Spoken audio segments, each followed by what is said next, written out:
the public record. Under Section 27 of the Municipal Freedom of Information and Protection of Privacy Act, records created for the general public do not restrict access and may be made available on the city planning website.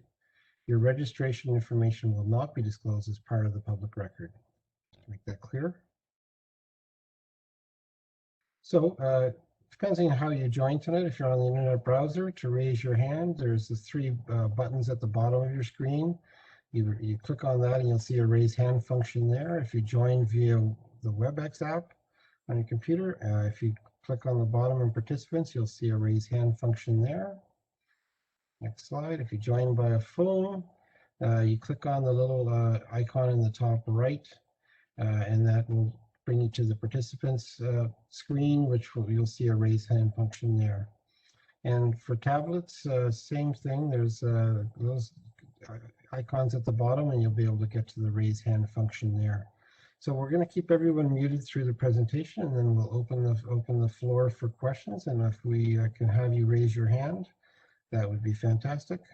And if you have, sorry, back one slide through, just there, I noticed there are a number of people on for the phone.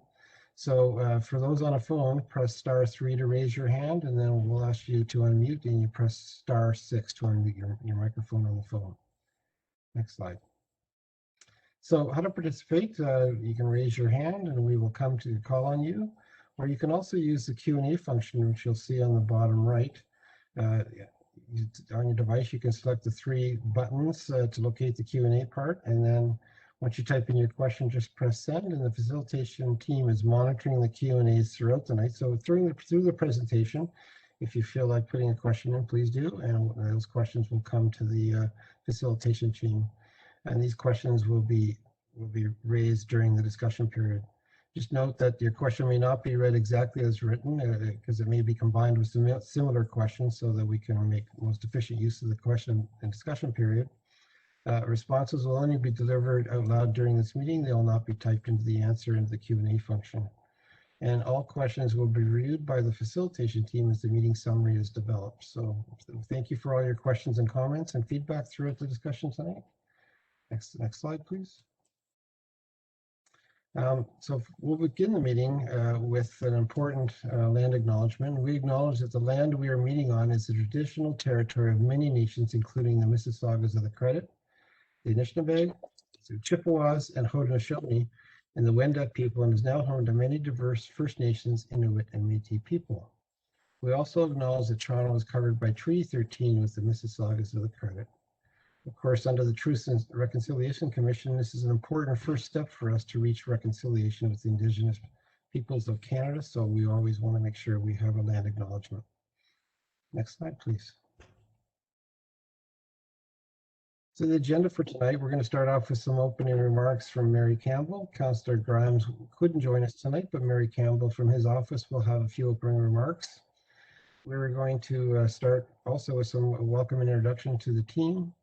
And presentations will follow this order: Etobicoke Centre background, what we've heard so far, overview of the Housing Now initiative, block context plan and development concepts for Bloor Kipling 6 points and Bloor Islington, and then the project schedule. Once we're done that presentation, we'll be opening the floor for question and discussions. And as I said, you can always type questions into the Q&A throughout the presentation if you feel like it.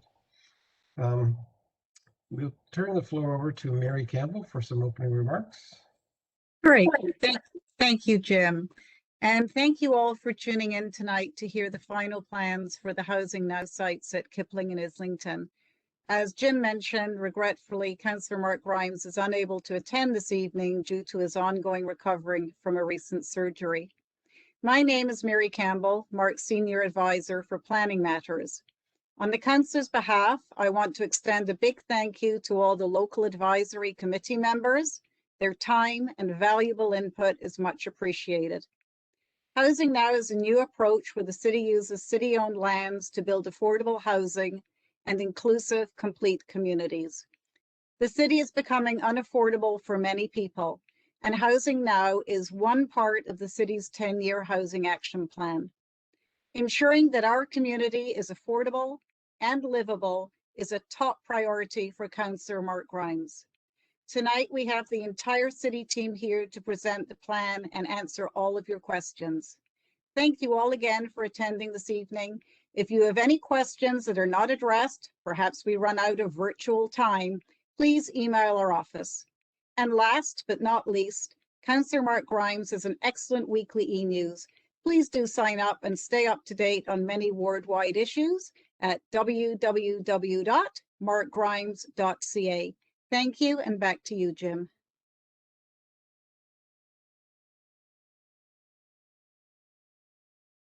And we'll be watching for him in future meetings. He likes to attend these meetings, I know. He So does. there are many representatives here from the city. We have quite a few representatives from the city here tonight to help answer your questions, from Create Toronto and from TTC, as well as the consulting team. So there's those 4 groups of people who are here as panelists, and they'll be able to field your questions, hopefully. And just another little bit of information. At this point, we have 92 people attending. You can always, when you're in a room, not all these virtual meetings, you can always look around the room and find out how many people are there. So this is very well attended tonight with 93 so far. I think there'll be more joining as we proceed through the event. Let's proceed with the next slide in the slide deck, and we can get started with the presentation. As I said, everybody's on mute, but you can certainly use the Q&A to type in questions, and then we'll open the floor for questions following the presentation. Over to Annalie to start the presentation.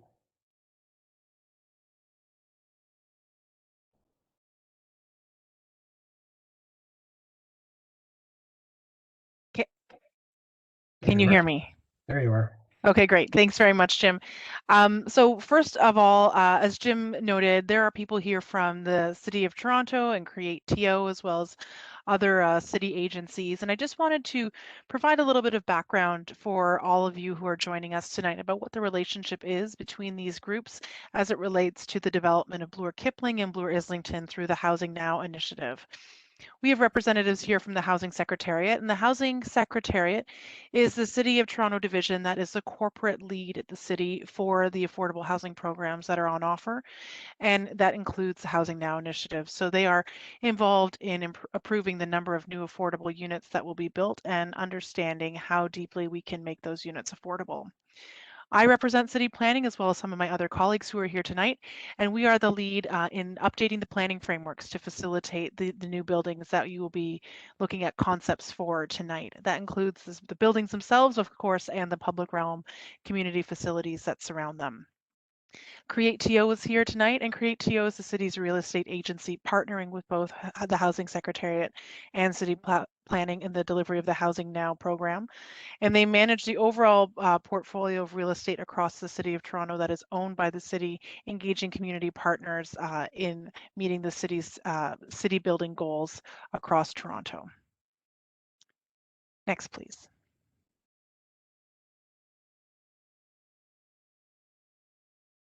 So background about Etobicoke Centre. I think it's important to understand how we got here today, and planning for Etobicoke Centre really began before amalgamation, when the city of Etobicoke created an official plan for the area around 6 Points and started the idea of thinking about the idea of taking down the spaghetti interchange at Kipling, Bloor, and Dundas. Once the city was amalgamated, Etobicoke Centre still retained an important presence in the overall urban structure and was identified as one of 4 centres in the city. And that included the preparation of an Etobicoke Centre secondary plan, which I'll talk about a little bit more in a moment, and the West District Design Guidelines. Construction, or the environmental assessment required to start the construction of the 6 Points interchange began in 2008, and shortly thereafter, the plan for the new Kipling Mobility Hub was launched. In 2017, the International Design Competition was held for the new Etobicoke Civic Centre, and that will be the centerpiece and the jewel of the Bloor Kipling precinct that we're going to be talking about today. The construction for the 6 Points reconfiguration is about to conclude, but prior to that, as part of the new development blocks that were created through the decommissioning of that interchange, City Council approved those new development blocks to be allocated towards the Housing Now initiative. At that time, 11 sites were brought forward. Now we're at 17. Next slide, please. There has been significant amount of new public investment in the areas around Bloor Kipling and Bloor Islington to bring these new ideas to fruition. They include the reconfiguration of 6 Points Interchange and the Kipling Mobility Hub, both of which I just spoke about. And Kipling Mobility Hub is, of course, now the home to Go Transit, Mississauga MyWay, and the TTC functions at that location. Relocating Etobicoke Civic Centre from the West Mall here to here within the Bloor Kipling 6 Points blocks is a significant public investment and will provide a large number of new community services and facilities that will meet the needs of the growing population at this location. And the reconfiguration of the Islington bus terminal, which is in the triangle just above that little yellow box there, is a crucial part of work here related to making sure that the subway station can be accessible for people with disabilities and mobility devices, and relocating that bus terminal further north in that triangle will create new development blocks along Bloor Street. So a little bit about Housing Now. Housing Now is an initiative that was launched by Mayor Tory and approved by City Council in 2018. And a key principle of the Housing Now program is to accelerate the development of much needed affordable housing, as Mary Campbell mentioned, using city-owned land. And throughout the program, we're looking at maximizing public lands for public benefits. This includes new affordable housing, but as I mentioned, and as will be delivered through, of course, a new Etobicoke Civic Centre, this includes new community facilities, parkland, and public realm improvements. There's a significant focus on mixed use and mixed income at these sites, and we're looking at supporting transit-oriented development for complete communities. We're very engaged with the communities that these sites are located in. We have 17 sites across the city. We engage prior to the zoning bylaw applications for these sites, once the applications are in for review, and once again, when developer partners are on board and are bringing forward the final designs for each individual project. The image on this screen shows the range of housing affordabilities available in the City of Toronto. They range from emergency shelters all the way to market home ownership. And each one of these types of tenures and affordabilities plays an important role in housing Torontonians.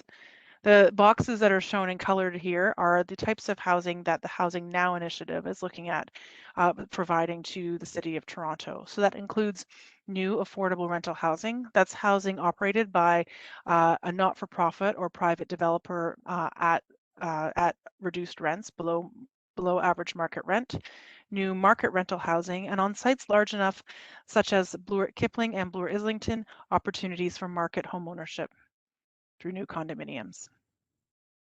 I mentioned that there are 17 sites across the City of Toronto.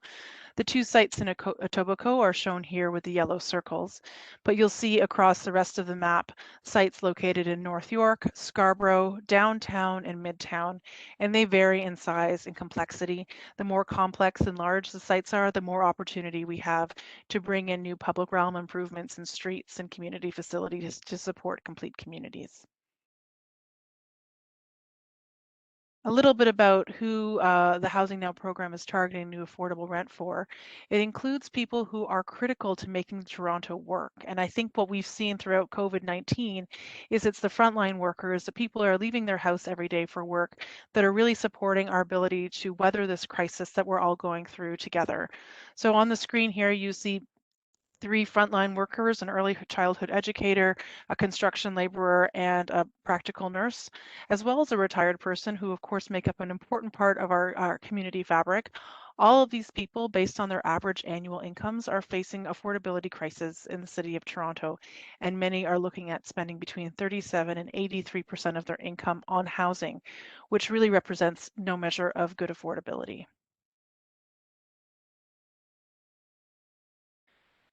We'll talk quickly about the background and the planning policy that is the foundation for the work you'll see today.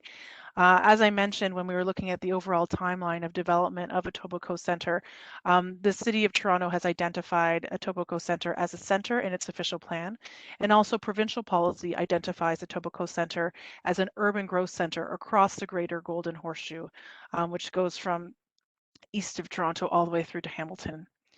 And that requires us to be looking at diverse communities that support a mix of jobs, residential uses, community facilities, with access to transit and retail uses. Part of that work to identify a center has led to the creation of the Etobicoke Center Secondary Plan and focus areas. Both Bloor Kipling and Bloor Islington are two focus areas within that plan, and we'll see that in a moment. And the Etobicoke Urban Design Guidelines and Public Space and Streetscape Plan and the West District Design Initiative are really looking at unifying the overall feel, connectivity, and urban design of Bloor Kipling and Bloor Islington within the context of Etobicoke Center, looking at built form, pedestrian pathways, and new public streets, high quality public spaces, opportunities for public art, and great new parks. So I mentioned I would talk about the focus areas within the Etobicoke Center Secondary Plan. The 6 points focus area is shown here on the screen, and it is the new development parcels that were created, as I mentioned, when the Spaghetti Interchange was taken down and new regular intersections were created. It's fantastic here to see an image on the screen of those new public streets with their completed construction. So the focus area looked at achieving a variety of building heights, with an emphasis on high quality open spaces, including new public parks, implementing an internal road structure. So not just not just Kipling, Dundas and Bloor, but new internal roads within those blocks, and increasing pedestrian connectivity within the precinct and to transit and beyond. The Bloor Islington focus area is really the location where we will see the tallest buildings within Etobicoke Center, and that includes providing continuity with respect to ongoing increase in new office uses in the center, or office employment or non-residential uses. We understand that the south side of Bloor Street is meant to maintain a Main Street shopping area feel, and the development at and around the Islington subway station is to complement the massing and context on the east side of Islington. So when we look at how to develop these focus areas, we think about a block context plan. And a block context plan is really looking at all the pieces that will fit within these various focus areas and how they work together.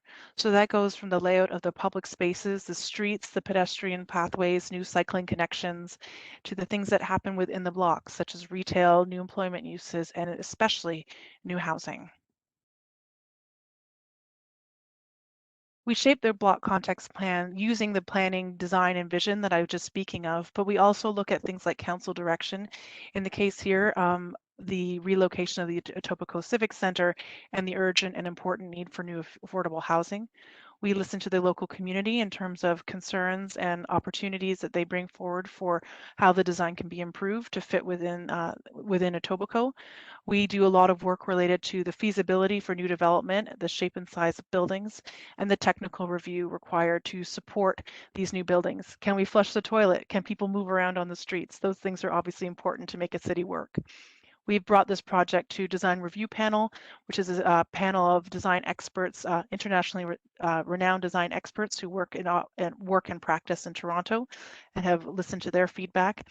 And the City of Toronto's Create TO board will also be providing input as each individual block is brought to market. Our consultation to date really began in 2019, and it was in 2019 with a project launch that we first started talking about the principles for design in these two properties. We've had two community meetings, two large-scale community meetings, and we're at our third. I remember community meeting number 2 was right as news about COVID-19 was hitting, and I was wondering if we would be able to meet in person. So here we are, meeting finally virtually. We've had local advisory group meetings, 3 of them, and we visited the design review panel 2 times. So you'll see we are here in 2021, and this is the final meeting so we can present the work that has gone on to bring the final block context plans to completion. And what these 2 block context plans do is support the technical submission for the zoning bylaw amendment to facilitate new development at Bloor Kipling and Bloor Islington. This will begin with a statutory public meeting in June for 3 blocks, within the Bloor Kipling plan, 2 development blocks and 1 new public park. And from there in November, we'll be looking at bringing forward Bloor Islington to a statutory public meeting. And we also will be looking at a public meeting related to the rezoning required for the Etobicoke Civic Center in the fall as well.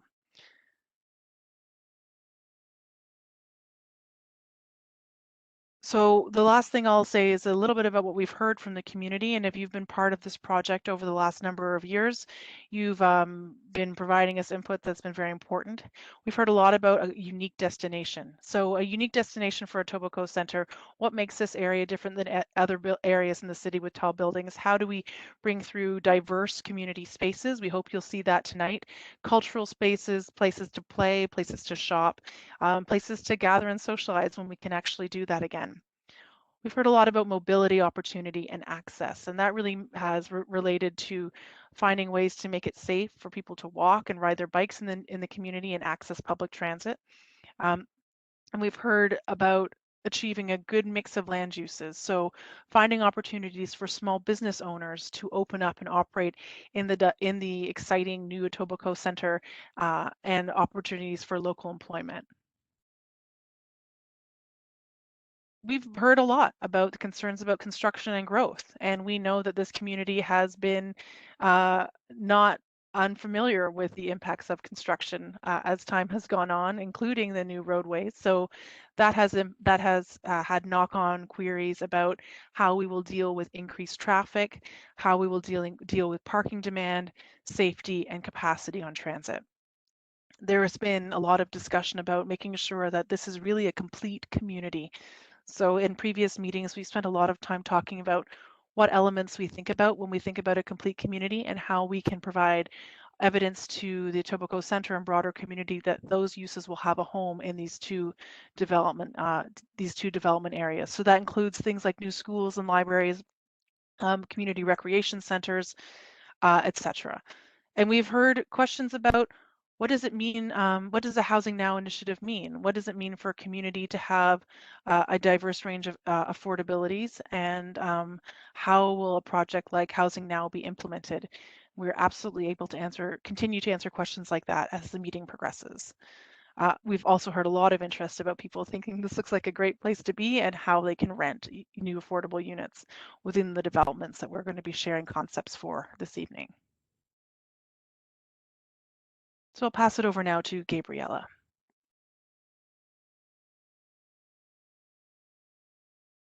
Thanks, Emily. A series of planning and design principles have shaped the block context plan that we are presenting this evening, and they're essentially revolve around 5 key principles. One is creating a complete community, which you heard Annalee describe.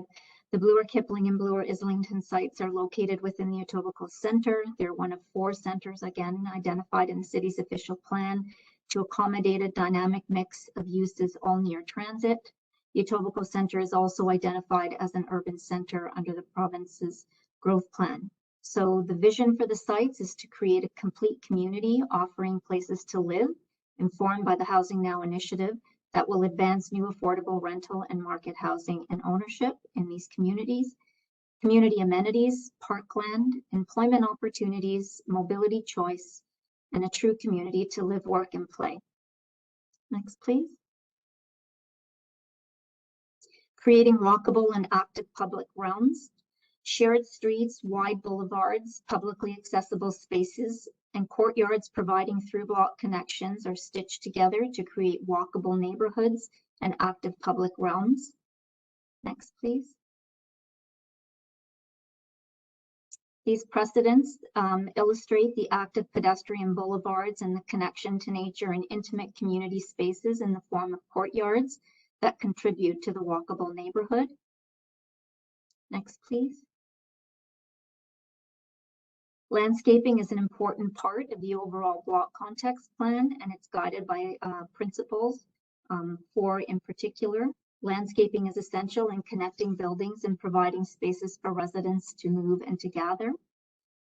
4 principles guided our landscape plan for Bloor Kipling and Bloor Islington: an integrated ecology with diverse and native planting and a significant tree canopy, a diversity of spaces to accommodate a range of programming and recreational uses, pedestrian boulevards and cyclist-friendly streetscapes through block connections, all contributing to the connecting of public spaces. And it's the diversity that creates spaces for rich programming options and that contribute to building inclusive communities. Next, please. Creating interesting and diverse building types. So we sought to mix buildings, tall buildings, mid-rise, ground-related units, creating interest in both the built form and opening up interiors to create courtyards that enhance pedestrian connections through the site, maximizing sunlight and pedestrian comfort and ensuring year-round use of the public realm.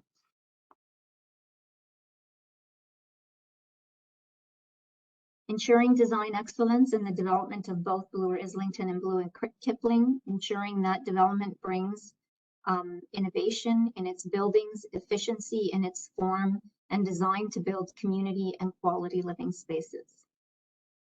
Next, please. Bloor Kipling and Bloor Islington are and have been developed on the foundations of sustainability. The Housing Now blocks will target Toronto Green Standards version 3 Tier 2, which contribute to the city's commitments to reducing building emissions and helping in reaching the city's greenhouse gas reduction targets. The Housing Now blocks and the proposed new Etobicoke Civic Centre at Bloor Kipling will be serviced by District Energy, a low carbon thermal energy network located below grade that will distribute energy to the buildings located at Bloor Kipling.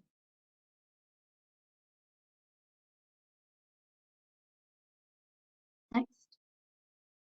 So we'll move you through a series of slides to tell you and demonstrate where we are today with the current work on the Bloor Kipling site. Just general statistics, the site is 7.25 acres. It's vacant and created by the reconfiguration of the 6-point interchange. The site is designated mixed use in the official plan and mixed use area A, 6 points focus area in the Etobicoke Civic Centre, secondary plan. In 2019, Bloor Kipling was included as one of the 11 sites identified for the Housing Now initiative, with the target of 2,300 residential units. Next.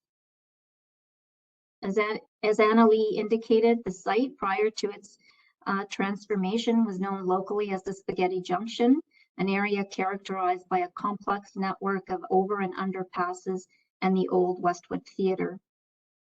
Next. Today, following a $77 million investment by the city, which involved the realignment of Dundas Street West, the extension of Bloor Street West, the regrading of Kipling, the addition of 3 new streets, Etobicoke Pathway, Bindigan Trail, and Jerry Horwath Drive, together with new pedestrian boulevards, tree planting, separated bicycle lanes, all stitched together to create a network of pathways for a walkable community. Next. In addition, the 6 points reconfiguration created new parks, the 6 points park extension, the Dunkip Park, Beamish Plaza, the Dundas Street historical alignment, and a proposed new multi-use trail, again creating a network of open spaces. The plan and the reconfiguration has allowed for the creation of 7 development blocks. Blocks 1, 3, 5, and 6, those highlighted in yellow, are the proposed mixed Housing Now sites. Block 2 is the proposed new public park that will contribute to the existing open space network. And block 4, the blue block, is the location of the new proposed Etobicoke Civic Centre. Next. The new Etobicoke Civic Centre will be a civic hub with the relocation of the West District municipal offices from 399 the West Mall, and it'll be home to a new public library, a childcare for 62 children, along with a specialized snoozlin room a community recreation center providing a pool, gymnasium, running track, fitness and multi-purpose room, a multi-purpose council chamber, and a civic square. Next. These images just provide an overview of the design work that has been completed to date. So the civic square, the proposed council chamber, an ample and open atrium to allow for the gathering and bringing together people and events, as well as to facilitate joint programming. Childcare, swimming pool, gymnasium, and a municipal service counter that will allow for efficient servicing of residents' needs relative to municipal governance. Next. At the heart of this new community is the Etobicoke Civic Center and a new 50.54 hectare city park on Block 2. And they will serve local and area residents of the Etobicoke Center. Next. Again, interior courtyards, the green spaces will be publicly accessible, providing through block connections and contributing to the open space network. These publicly accessible spaces offer smaller scale places that will encourage outdoor gatherings, community events, and programmings. The proposed elementary school on Block 7 provides a play field, which again contributes to the overall open space network. Next. These are some precedents that provide some imagery and some aspirational ideas around what these open courtyards or interior courtyards can be. In terms of circulation, the first on your pedestrian boulevards will line through the 6 Points intersection, line the new Dundas Street, Bloor Street, and Kipling, as well as Etobicoke Pathway and Bindigan Trail. Through block connections and a multi-use trail and the proposed new extension of Resurrection Road provide further enhancements to the pedestrian network. New separated bike lanes along Dundas, Kipling, and Bloor again provide mobility choice for local residents. And the proposed multi-use trail provides both a pedestrian and a bicycle connection that links Bloor Kipling to Bloor Islington.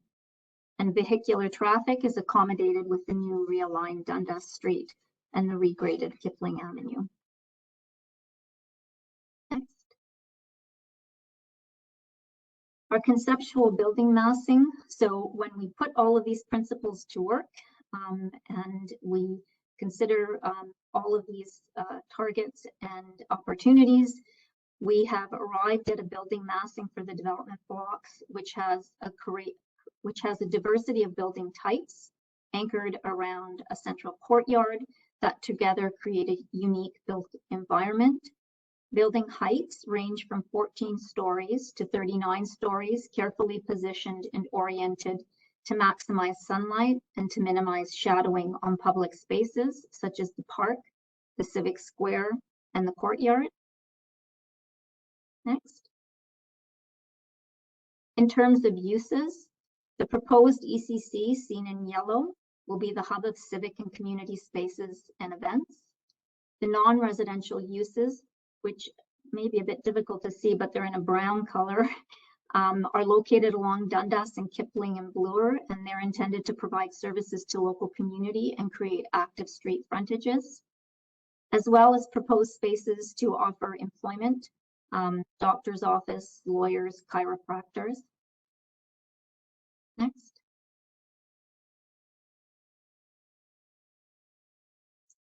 The landscape plan, again, offers a diverse organization and sequencing of spaces for large gatherings, such as the civic square and the public park, to smaller, more intimate spaces like the courtyards, with opportunities for community events and possible restaurant and retail amenity spillout, again, stitched together by generous pedestrian and bike paths.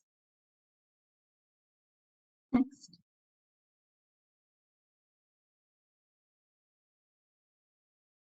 Sunlight and wind analysis inform the design and location of buildings to maximize sunlight into the courtyards and the pedestrian boulevards, and to minimize the impact of wind conditions on spaces to create that comfortable and walkable public realm that can be enjoyed throughout the seasons. Next. And here's a view based on the massing that I previously walked you through, a view looking to the west to Bloor Kipling.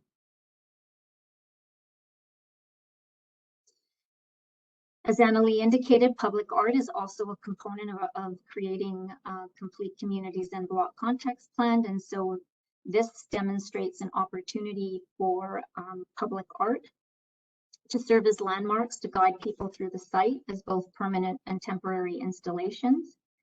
Possible locations include gateways into the community, such as at Block 1 and Block 5 and Block 3, entry points to the community, key corner intersections along Bloor and Dundas and Bloor and the extension of Resurrection Road, and possibly Dundas and Beneding Trail, and entrances into the courtyard.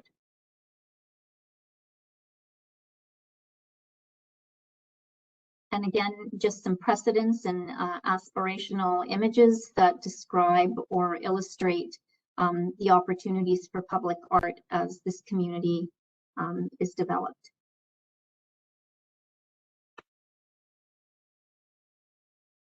In terms of site statistics, as we've indicated, we have 7 new development blocks, a half an acre park, and residential and non-residential uses that are split on a 75-25 basis, providing that dynamic mix of both places to live and to support complete communities, creating, again, a place to live, work, and play.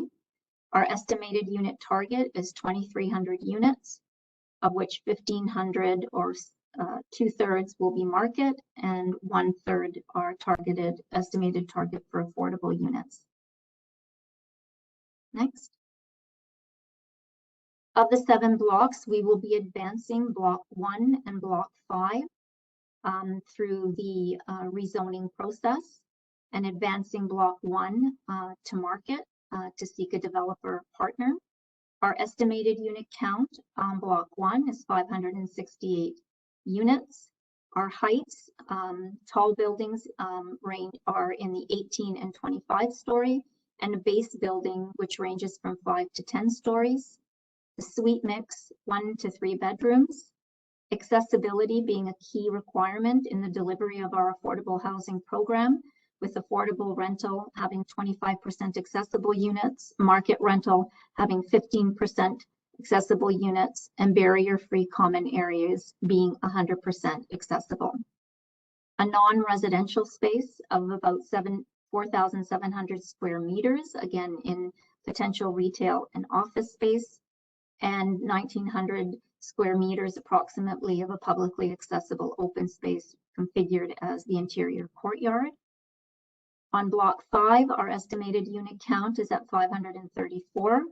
Again, stories in terms of tall buildings, we have 1 at 26, and base buildings that range from 5 to 12 stories.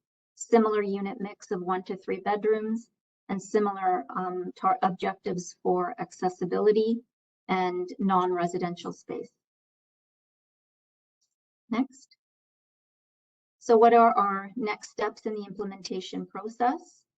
The Housing Now Phase 1 zoning bylaws for Block 1 and 2, Blocks 1 and 5 shown in yellow, and the park will advance to Planning and Housing Committee on June 28th, City Council on July 14th, and it is our intention to bring forward the remainder of the blocks, 3, 6, and 7 highlighted in gray, to Planning and Housing Committee in Q2 of 2022 and on to City Council in Q3 of 2022. And the Etobicoke Civic Center, as Annalie has indicated, zoning bylaws anticipated in the fall of 2022 before City Council. Thank you. I'll turn it over to Melita. Thanks, Gabriella. Okay, hi everyone, I'm Melita Varga. I am the development lead for the Bloor Islington site. We'll get right into it. So as you can see here, the Bloor Islington site is at the corner of Bloor and Islington. It's adjacent to the Bloor Kipling site. It is a larger site of 8 acres. The housing now portion is 4.9 acres. As previously mentioned, it is part of the Etobicoke Center secondary plan, and it is identified as the Bloor Islington focus area. This is in the official plan, it's designated as a mixed-use area, and the target unit count for affordable housing, the minimum requirement is 1,250 units. Next slide, please. So the site today is a transit commuter hub. So we've got the TTC bus station that's currently there on the site, access to Islington subway station and parking. As you can see in the photos there, we also have the hydro corridor with adjacent to that parking lot. Move to the next slide. TTC is required to become AOD compliant by 2025, and that means that their station entrances need to be accessible. So that created the opportunity to allow for more development on this site. As you can see here, the proposed new future TTC bus terminal is moved to the north of the site, away from the corner of Bloor and Islington, which opens up the area to the south where you see Block 1 and Block 2 for the Housing Now developments. Block 1 is 0.52 acres and Block 2 is 2.14 acres. There is a faint yellow line in the middle, just where in front of where it says Block 2, and that separates Phase 2 and Phase 1 of this development site as far as construction goes. The reason for that being is, of course, the TTC bus terminal needs to stay in operation until the new facility is constructed and ready to go in 2025. So as far as moving forward with the Housing Now construction and development, we can move forward with Block 1 and that left portion or west portion of Block 2 that you see there. And then once the terminal is open in 2025, construction then can begin on Phase 2 of the development block, which is closer to Bloor and Islington there. Of course, there is, as many of you probably know, there is the underground concourse as well, where the connection will remain throughout the blocks, throughout Block 2. The official plan does call for a public road. So as you can see here, we have the public road extending from Green Lanes from Bloor Street, going through the site and mirroring Aberfoyle along Islington Avenue. That splits the development site with the TTC bus terminal there. To the north of Block 1 and a bit of Block 2, you'll also see that there's the hydro tower, which you've seen in the photo previous to this slide, as well as the hydro corridor that we have there. And then to the north of that is the CPCN rail line. So in addition to the public road, I will say that the OP also requires pathways, pedestrian walkways. We're looking at widening these sidewalks to help towards enhancing that public realm. As far as the hydro corridor goes, we're working towards incorporating the design into the proposal for that area as well. Next slide, please. Here are some illustrations for site circulation. So from left to right, pedestrian walkways, bicycle path throughout the site and how you can move through it, and then a vehicular transportation there. Next slide, please. So here are our conceptual building heights, and just to focus back on what Annalie had pointed out, and my colleague Gabriela as well, this is part of the Etobicoke City Center plan, and referring back to that secondary plan, when we look at this transit-oriented district, this focus area can expect to accommodate a lot of density, and it's expected to see the highest heights here in the center as it sits above Islington Station. It is meant to be an urban focal point for the western part of the city, and it's said to be the gateway between the downtown and Lester B. Pearson Airport. So again, we are looking to bring that identifiable presence here to the corner of Bloor and Islington, creating that focal point. Actually, you can go back to the first slide. Thank you. As you can see here, the tallest heights, they're not the same. So the tallest heights are in the center of the site that you see here. We're looking at 40 floors, and it ranges to 31 floors to the east. The tallest buildings are meant to be in the center, and then we have that transition going to the east and the west to become more in line with the context to the east and west of the sites, where you see some smaller buildings and larger buildings to the north, but this transition creates that smoothness that is more appealing. You'll also see, and I guess we can flip to the next slide because it's a little bit bigger. You'll see here that the buildings are pushed back from the lot line on Bloor Street, and then the towers up above are pushed back even further, and this is to increase the separation of the proposed buildings to the lower scale context to the south. So lots of thought being put in here. On this slide here, we're illustrating using these different colors the different uses here. So we have residential, non-residential, community space, loading and access to parking, and of course the TTC entrance here that will take you down to the concourse to access the subway and to also access the bus terminal, especially if you are coming from the west or the south. We want to provide easy access throughout the site. Next slide, please. So here we have a little bit more detail for you on what the ground floor plan could look like. Again, we're showing a lot of thought put towards what the feel will be like for pedestrians to walk through the site. If you're looking at block 2 here, just north of Bloor Street, we have a lot of commercial spaces here, but it's designed in such a way that it's creating some open space for those patios, for people to gather, for people to meet.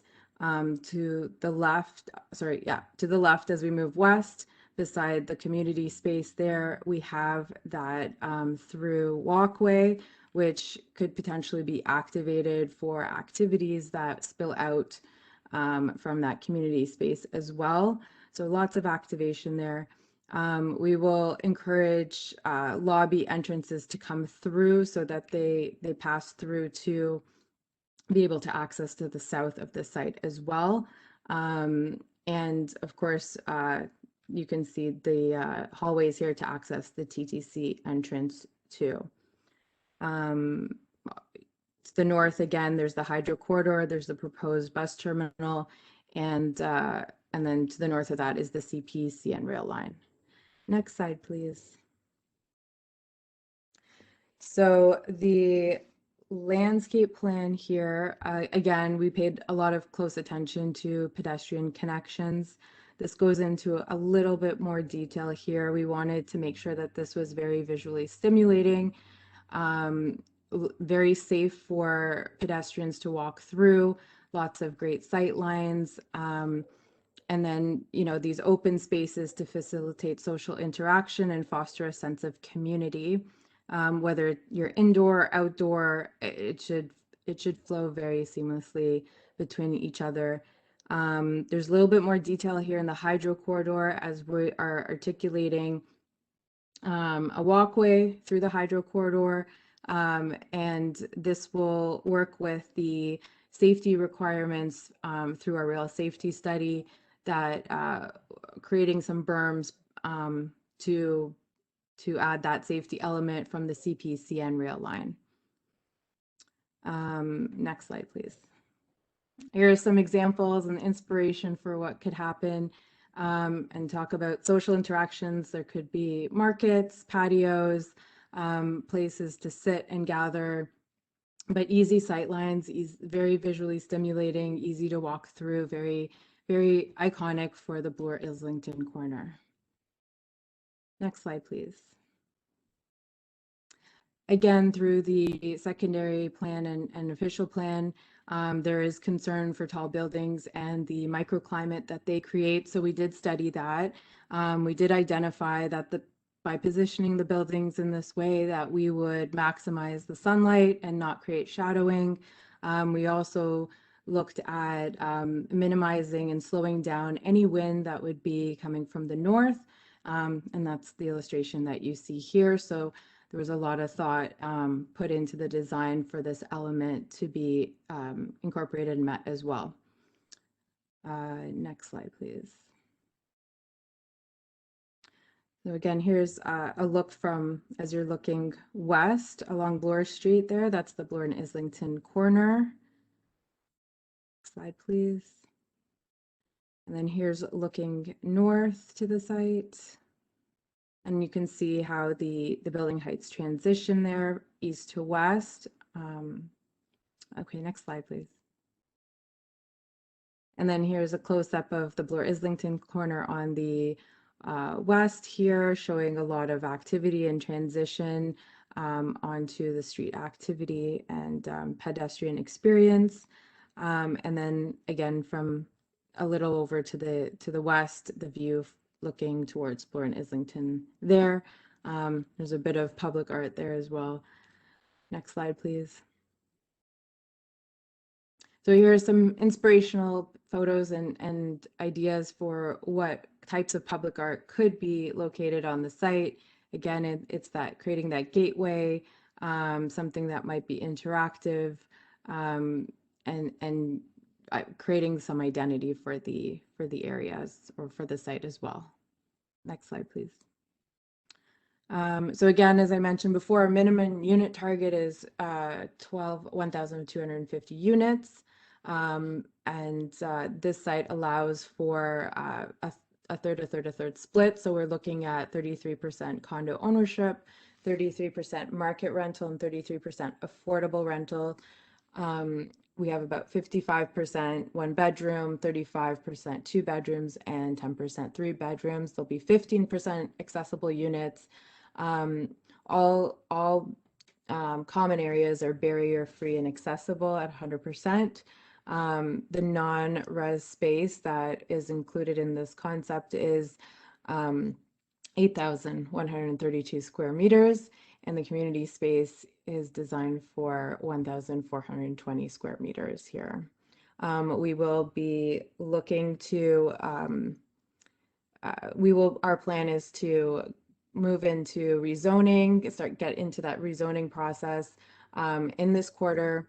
We're looking to finalize that and go to market later this year, as well as meeting the council date later this year as well. So we're going to move through the process pretty quickly, as outlined in the previous slides that you may have seen. I think that is it for Bloor Islington. Yes, so there's the skyline, and you can see the whole Etobicoke Center all together. Thank you. So thank you very much, Annalie, Gabriella, and Melita for that excellent presentation overview. And it's now going to be time for questions and discussions. So I'll just, I know a number of people have joined. We have 121 attendees on the WebEx now. I'm just going to start off with just some reintroductions again. So my name is Jim Fudd. I'm the lead facilitator tonight. I'm from a firm called Bloor Consulting, and we've been doing the engagement process throughout the community meeting number 1 and 2, as well as tonight. So we will be doing a summary report from the discussion tonight, and that will be available. Also, I have a few other colleagues helping me behind the scenes, make sure that we can get to all the questions. And my one colleague, Liz McCarty, was going to help me with the questions that are being typed into the Q&A, and I'll be helping with the hands. We're now going to promote everyone within the meeting so that you will have the ability to unmute. I would ask that you keep muted until we ask and call on you after you raise your hand.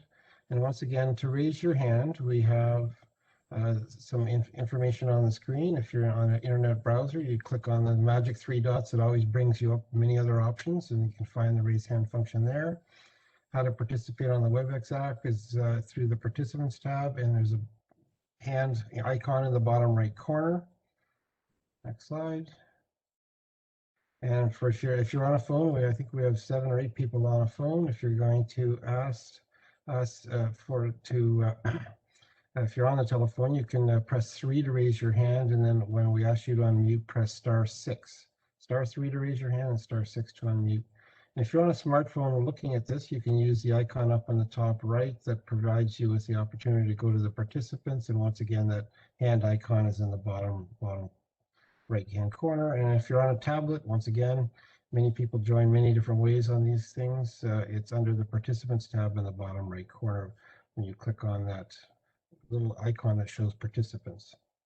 So you can also type a question into the Q&A, and we have a number have come in already, and we'll be going back and forth between those who have a live question, comment, or any feedback they might want to present to us tonight. And you can also use that magic 3 buttons to get to the Q&A if you don't see that on your screen at this point. So the questions may not be read exactly as written, and they may be combined with similar questions. And all questions will be reviewed by the facilitation team as the meeting summary is developed. We have with us tonight people, for those who have joined throughout the meeting, we have people from the City of Toronto, Create Toronto, TTC, and the consulting team to help answer your questions. So we have a number of people here to help answer the questions. So do you have any questions of clarification about the process, about the block context plans, or about Housing Now? And if you wouldn't mind, if you have a specific question about either Bloor Islington or the other site at Bloor Kipling, please just identify which site you're asking a question about, unless you're asking a question about both sites. So right now we'll make sure that everybody can be promoted so that they can ask their questions when called upon. I have one question that was one person raised their hand quite early on in the discussion, so I should go to her first. And Marianne Clark was the first one to raise her hand up. So Marianne, if you wouldn't mind, you can unmute yourself and proceed with your question. And it's up to you whether you turn your screen on or not. It's up to you whether you want to have your screen on or not. We're not asking you to do that for sure. It's up to you. So Marianne, can you unmute yourself and please go ahead with your question.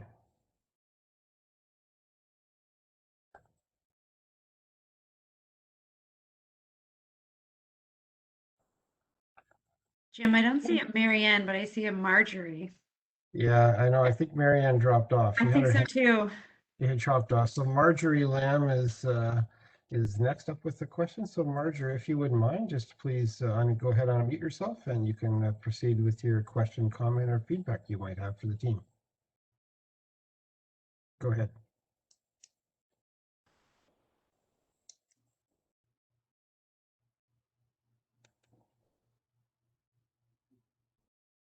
Actually, are they having trouble unmuting to my technical team? Hi. Oh, Okay. You got me? Yeah, I got you now. Go ahead. Okay. I'm wondering what it is about non-accessible units that makes them non-accessible, and why are not all of the units accessible? Great question, and we should turn that over to Annalie. Can you lead with that sort of response on that? You can throw it to another team member too if you need to. I can start, and I think that's a very good question. Accessibility is a big part of the Housing Now program, and the percentage of units that we are providing as accessible are in excess of what the Ontario Building Code requires.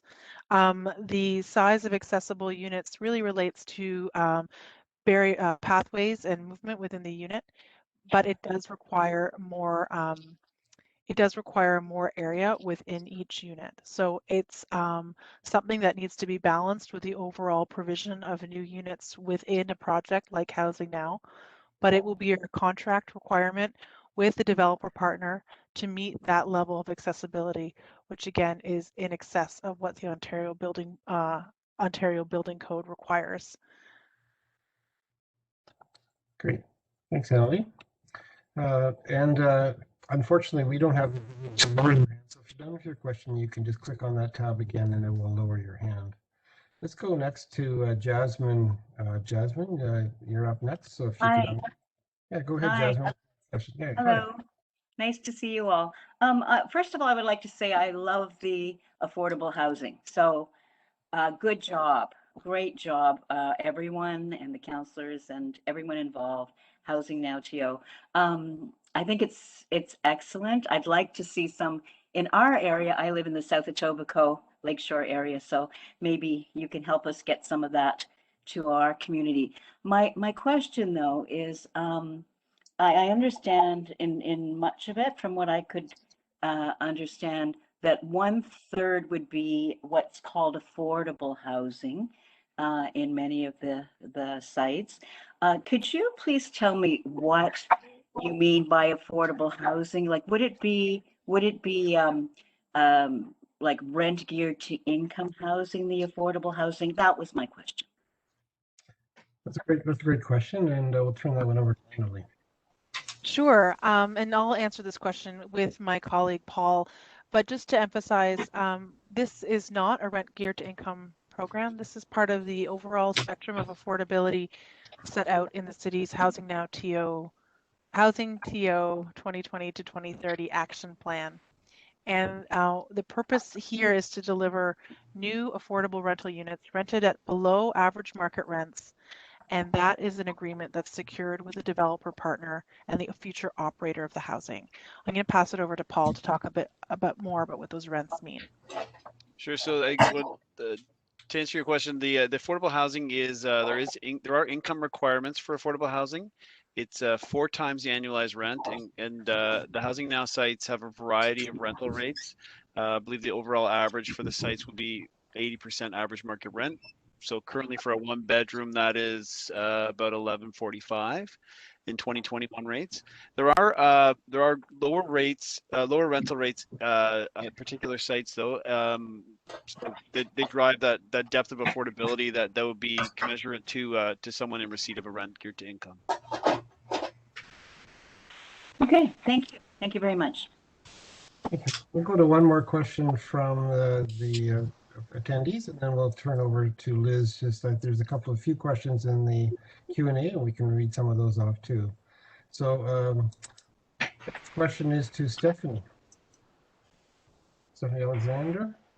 Yes, I'm here. Yeah, go ahead. I wanted please. to ask about the bicycle paths. I live at Kipling Bloor, and from what I've seen so far, the bicycle paths are lovely because they are protected and they're, above a curb and such. But they suddenly dead end and they go nowhere. I'm wondering if the bicycle paths that you're proposing and speaking highly of are actually going to link to another trail system or are going to go anywhere, or do they simply dead end as they do presently and dump bikes back into traffic? Great question about the trails and the bike paths that we have here. So let's turn over to either Gabriel or Melita for the discussion on that. I also think it might be helpful to hear from Allison Reed as well. Okay, yes. May I suggest, Allison, do you want to start, and then I can, Melita and I can pike in, I think, with regards to Bloor Kipling and Bloor Islington? Yes. Sure. I'm actually also joined by my colleague, Josh. who might want to speak about the broader transportation cycling plans. But certainly there is a council direction to extend the 6 Points interchange streetscape, which includes the cycling connection all the way to the 427 along Dundas. So there is a vision and a direction, a motion from City Council to do that. And through development happening along Dundas to the west of Kipling, we are securing upgraded streetscapes that provide room to accommodate a future bikeway extension. Maybe Josh, you could speak to what might be happening to the east. Thanks, Allison. Yeah, you summarized it correctly. That's right with regards to the Dundas facilities. East, we're working with our transportation services to look at extending the Bloor facilities eastward to connect in the future with where they terminate now on Bloor West. But we're looking at opportunities within the right of way to accommodate those facilities. So a future study would have to be done to make that happen. So there is intent to connect to continue the east Bloor facilities eastward. To connect to what? Where they're terminating now along Bloor. So Mary Campbell here representing Councillor Mark Grimes. So yes, connecting to Runnymede. So basically from Runnymede all the way to 6 Points. So Councillor Grimes is planning to host a meeting on the Bloor bike lanes later this year. So I would encourage anyone who's interested to contact our office and again, sign up for our e-news so you don't miss any meeting dates. Great, thank you. And was there anything to be added from the block context plans? There was plans for trails within those block context plans, which were presented. I just simply highlight, I think Allison and Josh addressed the question. I think the opportunities that at Bloor Kipling is the, building on the existing infrastructure and connecting through the multi-use trail, providing another opportunity to link Bloor Kipling to Bloor Islington. And we showed the circulation for the bike to go through Islington as well. So we'll continue to work with our colleagues to do the best that we can to make those connections happen. Fantastic, great. Turn it over to Liz now. There's a few questions in the Q&A section of this that she can read off. Starting with your first question, Liz. Great, thanks, Jim. We've been busy going through the Q&A, and there's lots of questions coming in. So of course, we're doing our best to get to as many as possible. I just want to remind folks that if you've asked a question and you have your hand still raised, if you can put it down so that we can keep track, that would be really helpful. So this is a question for Mark Jameson with the BA Group from Lan. My anecdotal observation has been that traffic congestion has got considerably worse since the spaghetti interchange was removed. What does the data say? Was this expected, and will it get worse if we densify the area to the degree planned? Thank you, Liz. So my name is Mark Jameson. I'm with a consulting firm called BA Group. We're a transportation planning and engineering firm. And we've undertaken transportation study as part of the Housing Now process to look at some of those things. I would say it's kind of an interesting question. So the interchange is opened in the middle of COVID, actually. So I think there's been part of you experienced during the construction where it was a lot of congestion through your regular times. Then COVID has hit. Since COVID has happened and the interchange is open, we've done counts. The counts are actually quite a bit, like all volumes are lower across the board. So how that relates to what it'll be when things come back to normal is still unclear in terms of how patterns will equalize. I would say that the congestion is, like when the EA was done 10 years ago now for this, there was going to be an increase in the delay experience, people coming through the area because you're going from a series of overpasses where you never had to stop to a couple intersections where there are streetlights. So that was always anticipated. I think the question is it in keeping with that? I think we generally think so, but it's hard to tell right now because volumes are so low that there's actually a lot less congestion everywhere. It has been building back up in the last year, but it's, I think the answer in short version is I think generally it's been as what we anticipated, or even slightly a little bit better thus far. Okay, great. Thank you, Mark. I'm going to keep going. Jennifer with the city, this question is for you. And once you get the question, I'm hoping you can also introduce yourself. So this is a question from Patricia. Who owns the parcel of land just west of Bloor, north of Bloor Street and south of Dundas Street? What is planned for that land? Great. Hi, everyone. I'm Jennifer Nogue, Senior Community Planner with the Chilliwack West District. Patricia, that parcel of land is privately owned, and there is an approval for that site for a 26-story building, and that approval actually dates back to the early 2000s. So it is approved, it's just not built as of yet. Okay, great. Thanks, Jennifer. Jim, can I do one more from the Q&As that are coming in? Yeah, go ahead, do one more. We have one hand up, and just a reminder to Marjorie and to Stephanie, if you could, if you're done with your questions, you can click the hand icon and that will lower your hand. If you have more questions, you can leave your hand up. We'll come back to you, but we'll go back to people with the new people with their hand up first. If you do tend to leave your hand up. So go ahead. Great, thank you. So Gabriella, this is a question for you to start, and I'm not sure, Melita, you may want to weigh in as well. So this is a question from Eric and from Claudia. Blocks 6 and 7 are not vacant. What is the plan for the police station? Will the police station be displaced or relocated in the development? So essentially, what is the plan for the police station? Gabriella.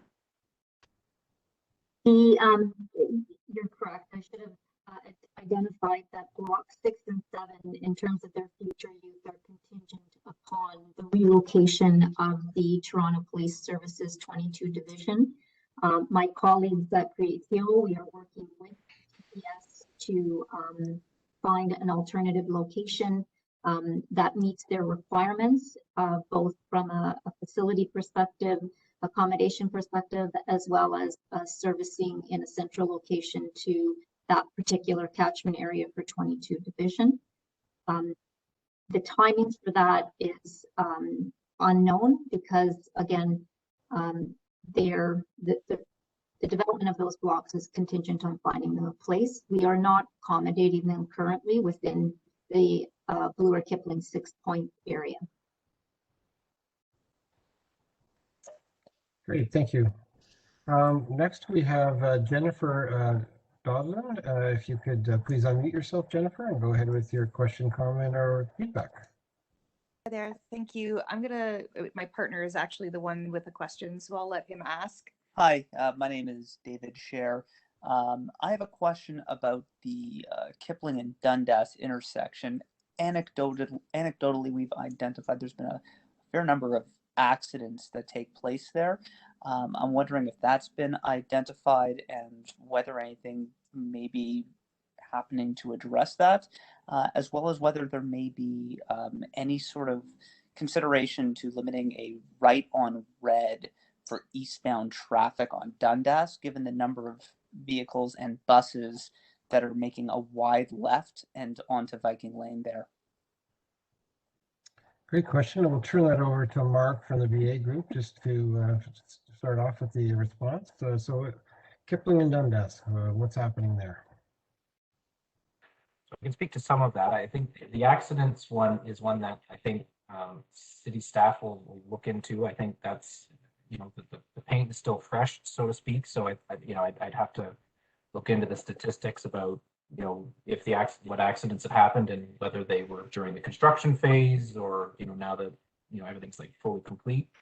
I know the intersection quite well. I actually live in the area, so I can sort of see exactly what you're sort of the issue about the right turns on red. I do believe, and again, the city staff can confirm that there is a plan eventually to make the right turns on red prohibited as well at most of the intersections in the 6 points from pedestrian safety perspective. So if there isn't, certainly I think we've heard the feedback too. So we'll take that under advisement. I don't know if somebody from city staff can speak to that from the engineering group. Mark, I think you've captured it, and it's something that is part of the ongoing monitoring of that intersection as it matures. Okay, thank you both. We'll move on to Richard, who has his hand up next, and just please unmute yourself, Richard, and go ahead with your question, comment, or feedback. Hi there, everyone. Thank you for the presentation, all very helpful. Just a quick question, and apologies in advance if I may have missed this, but curious to understand what's happening to the land at the current Etobicoke Civic Center, which is, I believe, the Burnhamthorpe and West Mall location. Right. So is there a response for that? Annalie, can you lead that off? I'm actually going to suggest that it goes to community planning or create TO. Okay. So perhaps I can start and then allow my colleagues in planning to follow. Create TO is and will have an opportunity to look at the potential reuse of 399 the West Mall when the site is vacated and staff are relocated to the proposed new Etobicoke Civic Center. So it will be examined and reviewed similar to the process that we undertake now with respect to its development opportunities and its requirements around various city building objectives. Okay, great. Thank you. We'll have one more question from the audience and the attendees. Liz, and then we'll turn it back over to you. So Karen is next. Karen McMillan, please unmute yourself and go ahead. Yes, thank you. Again, I agree. I thank you for this presentation. I have been at each presentation for this because, Mr. Jameson, I'd like you to pay attention to this part. I live on the S of Burnhamthorpe and Dundas. And I can tell you, as my collegial panelist before me in asking his question about traffic, nothing has changed for trying to make a left-hand turn from south of the church onto Burnhamthorpe towards Dundas in the last 3 years. You are bringing on a beautiful site at each place. I happen to live right between both of them, but it represents 3,000 units. Even if there's only half of them that own a car, how are we going to deal with this on our 2-lane, parking in the main lane, a bunch of being nice to cyclists areas for those of us who are trying to get back and forth to work and or back and forth to support the commercial businesses that are in our area? It is very frustrating. Thank you for that question. And Mark, anything further from your studies that you can highlight about what you've looked at as regard to the traffic volumes? I was just wondering too, after Mark, maybe Annalie, you want to speak to this as well? Okay, great. I think I'll just touch on it. So thank you for your comment. I think, traffic is one of those tricky subjects, right? Any new development will come with more activity. There's a couple of things. I think the original study for the 6 points, and I know you're in the neighborhood, but maybe just not directly. You say I think the S on Burnhamthorpe. I know the area of road you're talking about. But the 6 points itself, like all the roads, when the original EA study was done, looked at the growth that was supposed to happen within the 6 points, and the roads were sized accordingly, right? And so like that activity and the traffic within the neighborhood was sort of pre-built in, right? That's why Dundas is 6 lanes.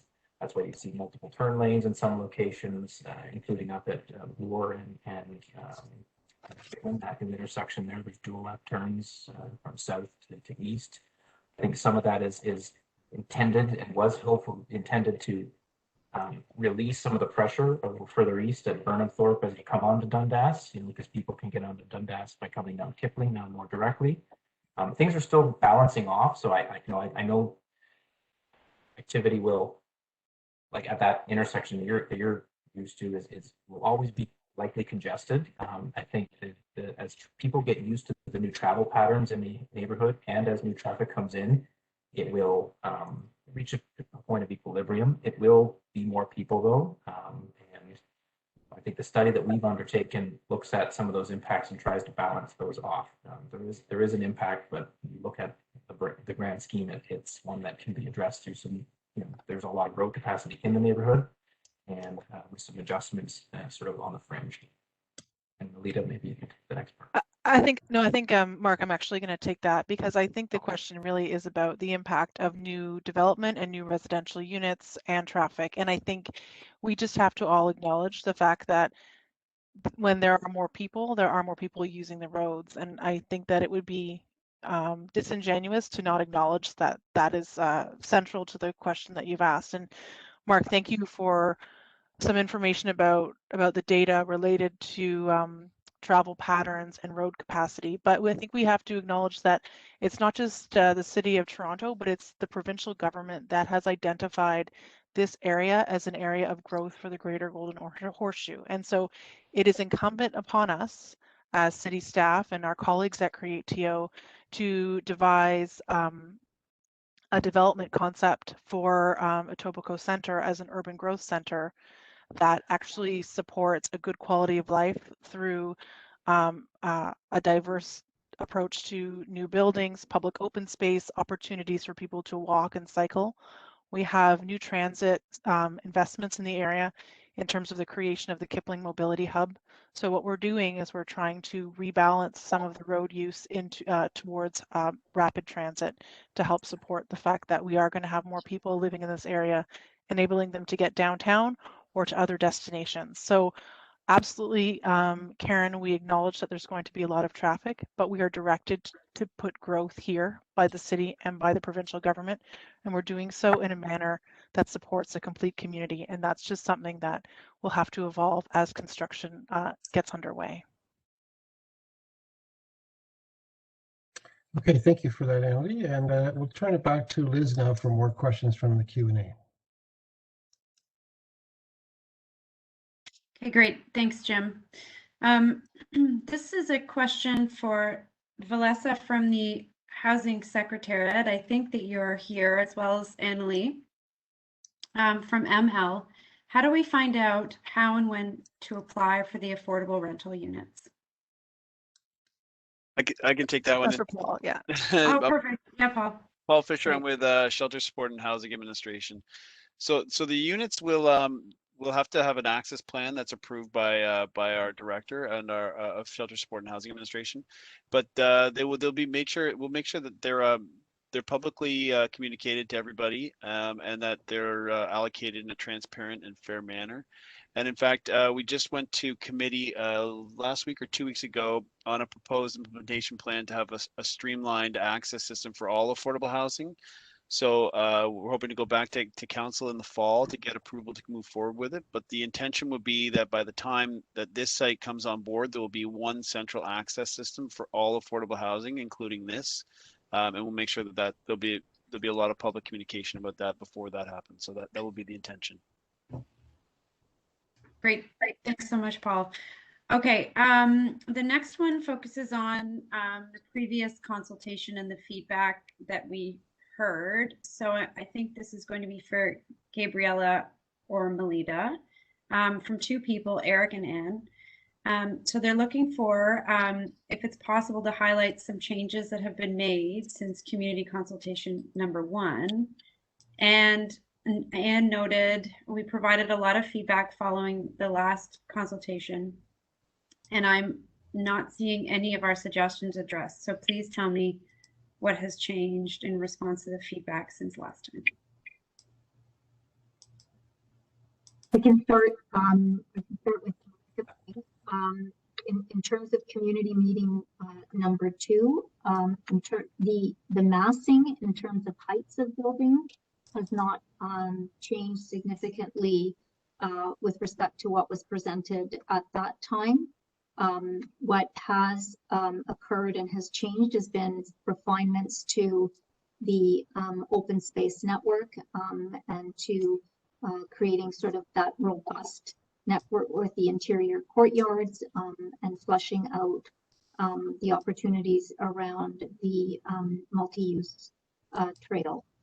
Refinements to the building in terms of their overall massing, but with respect to, I think, the bones of the plan, the network of the spaces, the interior courtyards, their sequencing, the heights, the locations of the buildings, those components have remained fairly consistent since our community number 2 public meeting.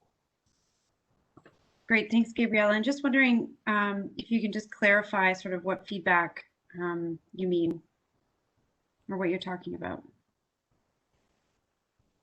In terms of the feedback we received from the second community meeting? Yeah. Well, I think where the question is really for the people who asked the question about what are they feedback was, feedback that was provided, but that Oh, my wasn't bad. addressed.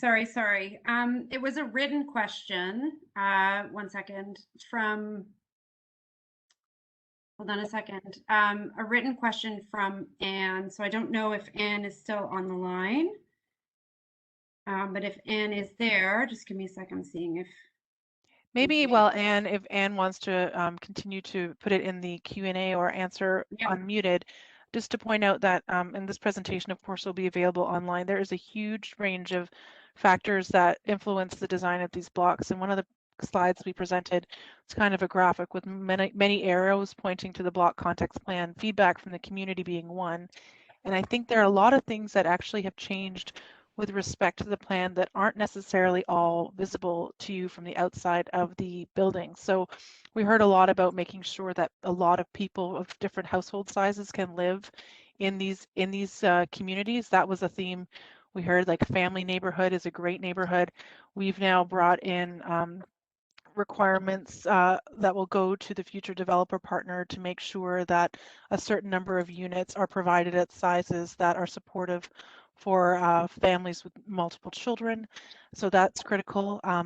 We heard about people wanting to find opportunities for small businesses to have a home in Etobicoke Centre. So it's not just things like Shoppers Drug Marts or not to name a brand, but large scale drugstores or otherwise. And we have now looked at designs to promote live-work units on Bloor Street, which are much smaller in scale, supporting independent operators.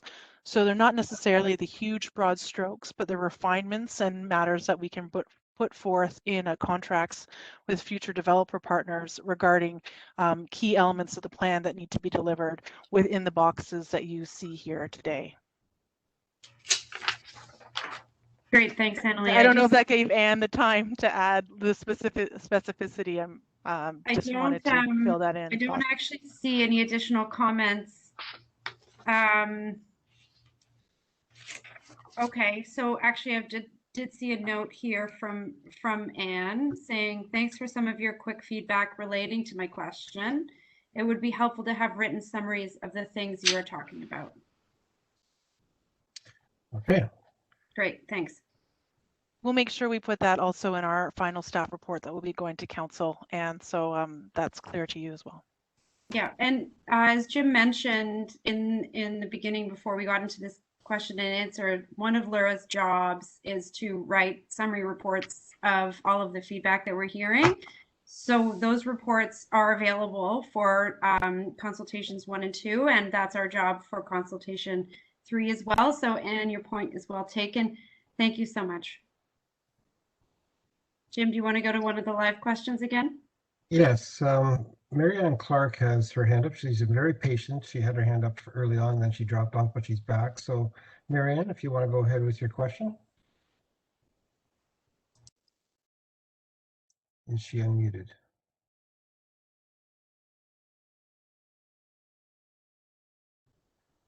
She's unmuted. Hello, Marianne. Sorry, Yeah. I don't have a question. Oh, okay. Sorry. So just click on the hand icon and then your hand will go back down again. So we'll move on to Lucy Falco. She's next. Please unmute yourself and go ahead. Yes, I did. Hello, thank you. I've been sort of, I did get an overview of what's been proposed here, and I'm highly supportive. However, I'm a little concerned about the green space and the lack of park space, because I know there's a park proposed, but I live right next to the 6 Points Park. I've been here 3 years. It is cheek to jowl. It looks like TTC at rush hour. It is so crowded. It's spilling over. Tonight it was spilling over onto the sidewalks. I used to live down in the St. Lawrence community, right by Crombie Park, and I saw that what an excellent idea of planning that was, with mixed income, mixed use, all of the above. I thought it was amazing. But out here, what I'm seeing is an enormous, enormous amount of density with not a lot of green space. And right now, when I need to go to a dog park, I have to get in my car.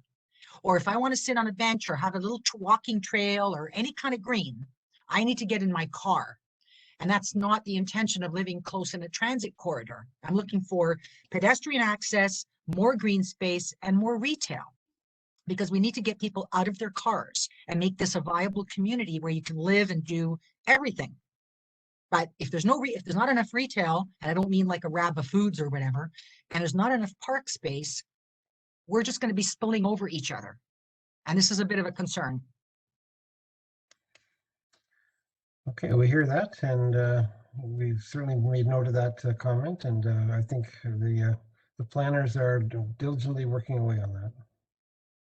I think that's a really great question, Lucy, and we're joined here by people from Parks, Forestry, and Recreation. But one thing I'd just like to emphasize is we have parks, capital P parks, that are planned for this area, as in the new Block 2 Civic Center, Etobicoke Center Park. Expansion to 6 Point Parks, but we have a huge array of new civic public spaces that will support people getting outside of their houses. So the Civic Center Square is going to be a beautiful landscape place, hard and soft landscaping to support things like markets and other activities that our people like to do together. Again, once we can do that again. Next to Block 5 is something called the Historical Alignment, which is the historical alignment of Dundas Street, which will provide a connection generally between the new park that will be constructed at the northeast corner of Kipling and Bloor with the parkland towards 6 Point Park.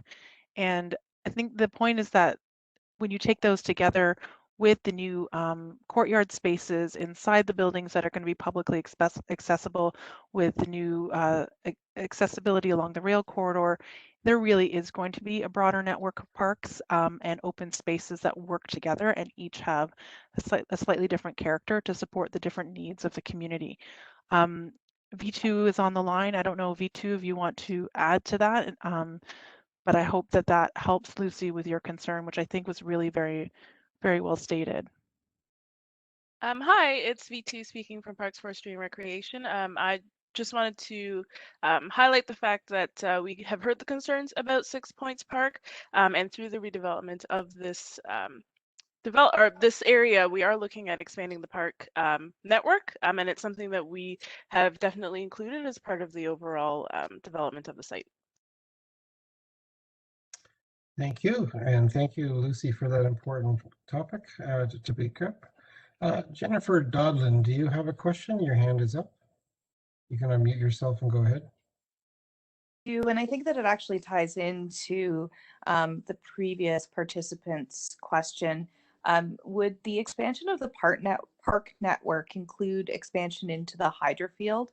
I mean, it seems to me that that's an incredible amount of space that could be well utilized for dolas or for any type of bike paths and or just walking paths for people. I wonder if that's been contemplated or if that's just outside of the zoning that we're talking about. I joined a little late and I may have missed something. So maybe we'll toss that question to V2. V2, what's been happening as far as... I'll take that question. Okay. So there was a landscape plan, and in the landscape plan for Bloor Islington, we did illustrate some green space in the hydro corridor. It is that corridor is regulated by hydro because of safety, obviously, with the voltage and whatnot. So we are having meetings with hydro to see what is possible. That area as well will also act as a buffer, safety buffer for the CP and CN rail line. So within that green space, we did show a path to walk through, a curvy path, because that's part of the hydro requirement that we don't have straight lines for safety reasons. We also identified a potential like dog run, but again, we have to work through hydro and make sure that we're complying with all their safety requirements. But it is something that we are working to achieve. I hope Great. that answers your question. Great, thank you. Thanks, Melita. We'll go to the caller on the phone. So the calling user 33 that begins with 647-222, press *6 to unmute and go ahead with your question. Hello, am I on the line? Yes, you are. Go ahead. Hi.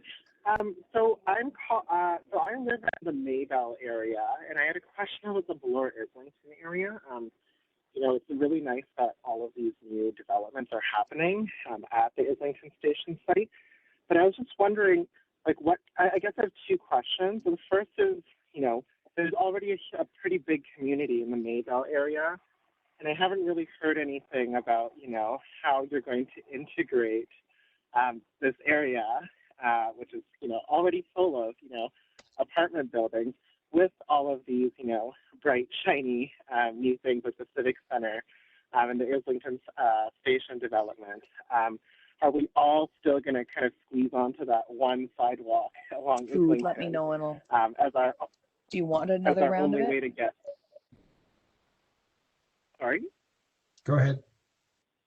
Oh, so yeah, so that's my first question. And then my second question is, I guess, green space again. And, you know, maybe this is a pipe dream, but, you know, every day I look out my window and there's this huge golf course behind us that kind of is a huge obstacle between Tom Riley Park and Echo Valley. And I feel like with thousands more people kind of being in this neighborhood, this concern about park space, I think it's worth thinking about. You know, we have lots of green land in the north, and it's worth thinking, you know, is a private golf course really the best use of this land now that this entire area has densified and we've turned into kind of a city?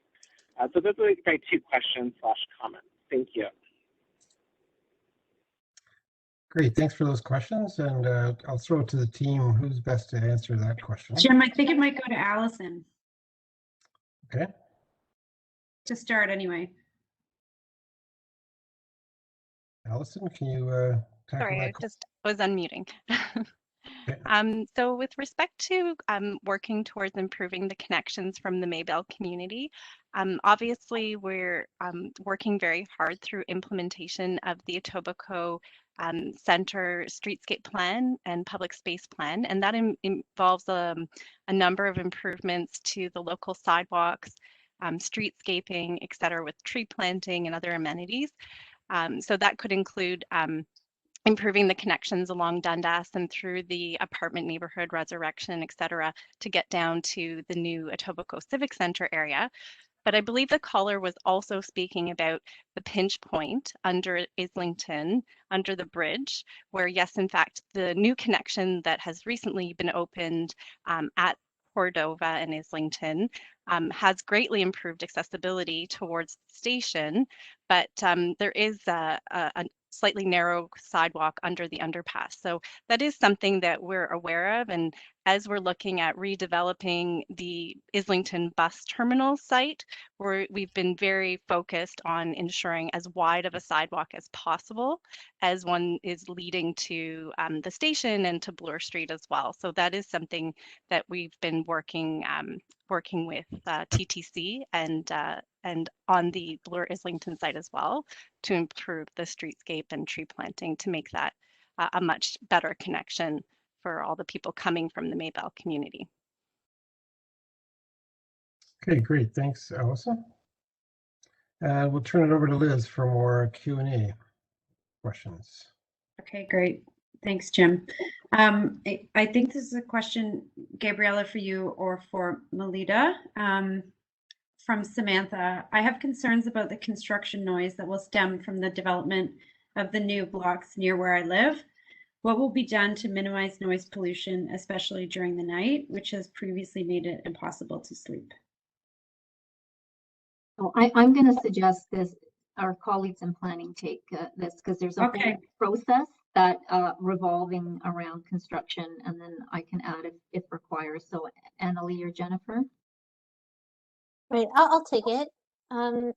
So during the tail end of the site plan process, applicants are required to submit a construction management plan, which is essentially a blueprint of their construction plan, and it outlines noise, dust, pest, and vibration control and mitigation measures, as well as hours of operation, traffic management, site logistics.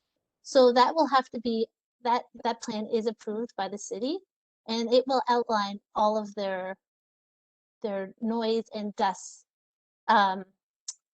mitigations. And in terms of hours and in the middle of the night, I'm not too sure that is within the scope of the hours of work. So that will all be outlined in the construction management plan.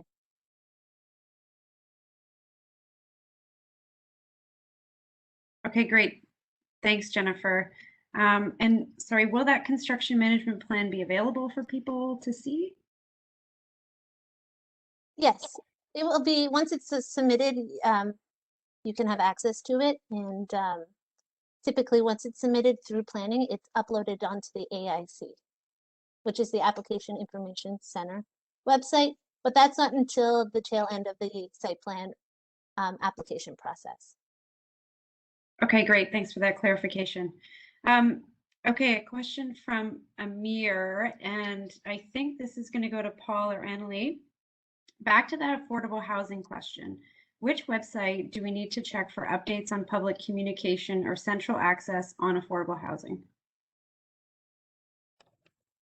Yeah, thanks.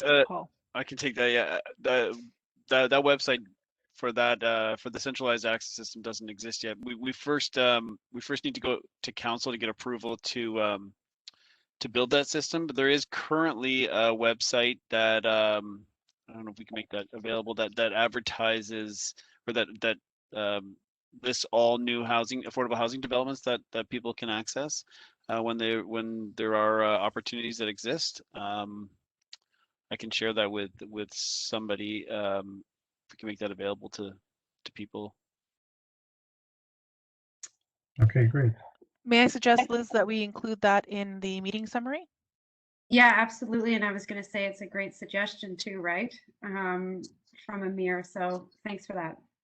But I mean, to build on that, anything that's happening now, any new developments in the meantime, while the centralized access system is being developed, are communicated as broadly as we can. It's always put out through the city's social media, Twitter and Facebook. It's also circulated to our housing help centers, and is placed on the city's. There's a site within the housing secretariat's website that lists all the opportunities that are publicly available. Okay, certainly. And as Annalie's point, we can include that information in the meeting summary so folks can see where to go. Jim, do we want to go back to folks who have questions, or do you want me to keep going? I have a couple more here, so let's go back. We'll go back and forth. And just remind Jennifer and Lucy, if you can hit the tab that raised your hand, that will also lower your hand so we can keep the list of those who are with the raised hands cleaner. Richard Vaughn is next. Richard, if you can unmute yourself, you can go ahead with your question.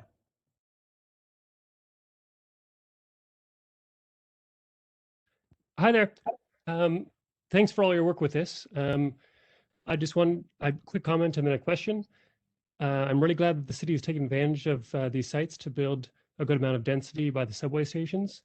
Our population is obviously growing quickly, and it's important to have more vertical neighborhoods to avoid paving over the greenbelt, essentially, and to make sure that everyone has a place to live.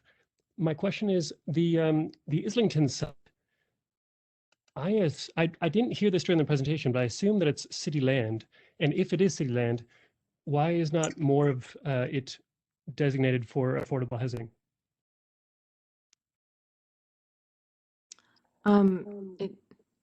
I would suggest actually Salima, if you're on the line, Salima Raji. Okay. Hi, Richard. Thank you for the question. My name is Salima Raji. I am part of the project team and work on the Housing Now portfolio. The Bloor Islington site is city land. It has been allocated to the Housing Now portfolio as part of the January 2019 first phase, as we discussed earlier in the presentation. The reason the mix of units is the way that it is due to the fact that the city's approach on Housing Now is to leverage the land value to create the affordability. So we have a couple of components that allow us to get to the affordability targets we have. The first is leveraging that land value, and the second is layering on the incentive programs that are offered by the city's housing secretariat, which includes a waiver of a certain amount of the development charges and building permits and fees, as well as property tax waivers. Those two elements in conjunction help us get to that affordability target that we're trying to get. What we do on the projects to try to create the maximum amount of affordable housing units is when we take out the project to bring on a developer partner, we try our best to incent them through the competitive offering to prioritize the delivery of affordable housing. So what we're talking about today, I think, is what we believe is the minimum, but we will try our best to deliver the most amount of affordability we can through the program. I hope that answers your question. If not, I'm happy to take a follow-up. No, that's good. Thank you. Thank you, Richard, for that comment. Let's go next to Yuri. Yuri, please unmute yourself and you can go ahead with your question. Hello, can you hear me? Yes, I can. Go ahead, Yuri. Excellent. I just have a quick question. It seems like there is a lot of land to be developed. What is the proposed timeline? When do you expect to have this complete? Thank you. So Gabriela Molita, is that best? I'll start with Bloor Kipling. So currently we are working through, as we indicated, zoning bylaws for Block 1 and Block 5. Our first market offering for Block 1 will be out in sort of June of this year, with an anticipated selection process and site plan approvals and negotiations to be completed, with a construction start time of Q3 2022. The Etobicoke Civic Center as well is slated for a start of construction, subject to council approval on final tender prices in Q2 of 2022 as well. With respect to Block 5 and 3, those will be considered in terms of putting those out to market within the context of our broader Housing Now portfolio. And I think my colleague Salima can answer that question with respect to the overall portfolio. And then I think the timing around 6 and 7, again, is really contingent on the relocation of the successful relocation of the Toronto Police Services. For Bloor Islington, we are looking to go out to market on the site later this year. Again, this is a two-phased site because we are also coordinating with the TTC construction and relocation of the bus terminal to the north. So the first phase, we will hopefully start within 2 years of going out to market. That would be ideal, and we're aiming for that quick shovel in the ground for sure.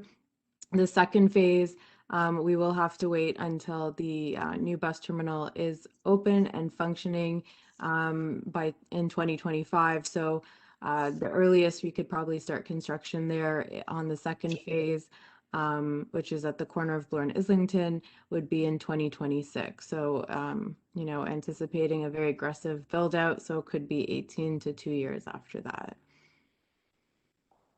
Excellent, thank you. Thank you for that. One more from me, Liz, and then we'll turn back to you. Sahid, you're next. If you could please unmute yourself and go ahead with your question.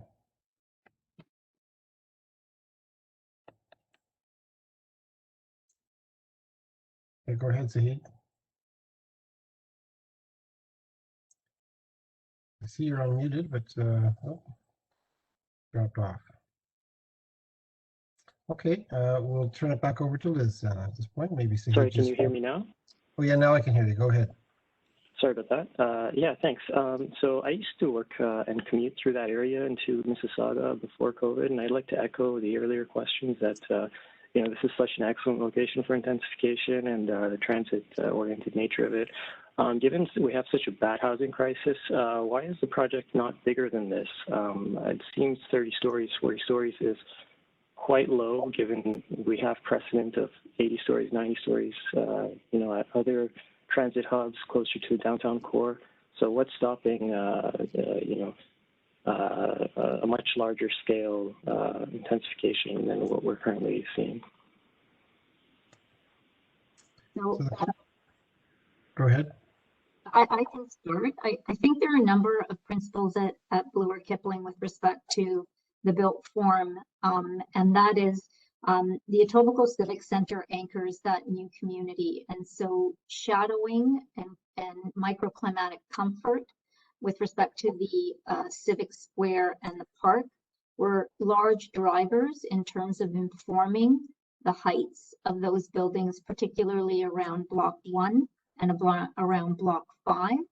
With respect to the remainder of the blocks, their heights are informed by the surrounding context, as well as the capacity to, you know, provide the principles of the interior courtyards and shadowing and comfort on those spaces as well. Having said that, I think there, you know, we continue to work with our colleagues in planning to look at those opportunities where we can push the envelope with respect to sensitively providing additional height at Bloor Kipling.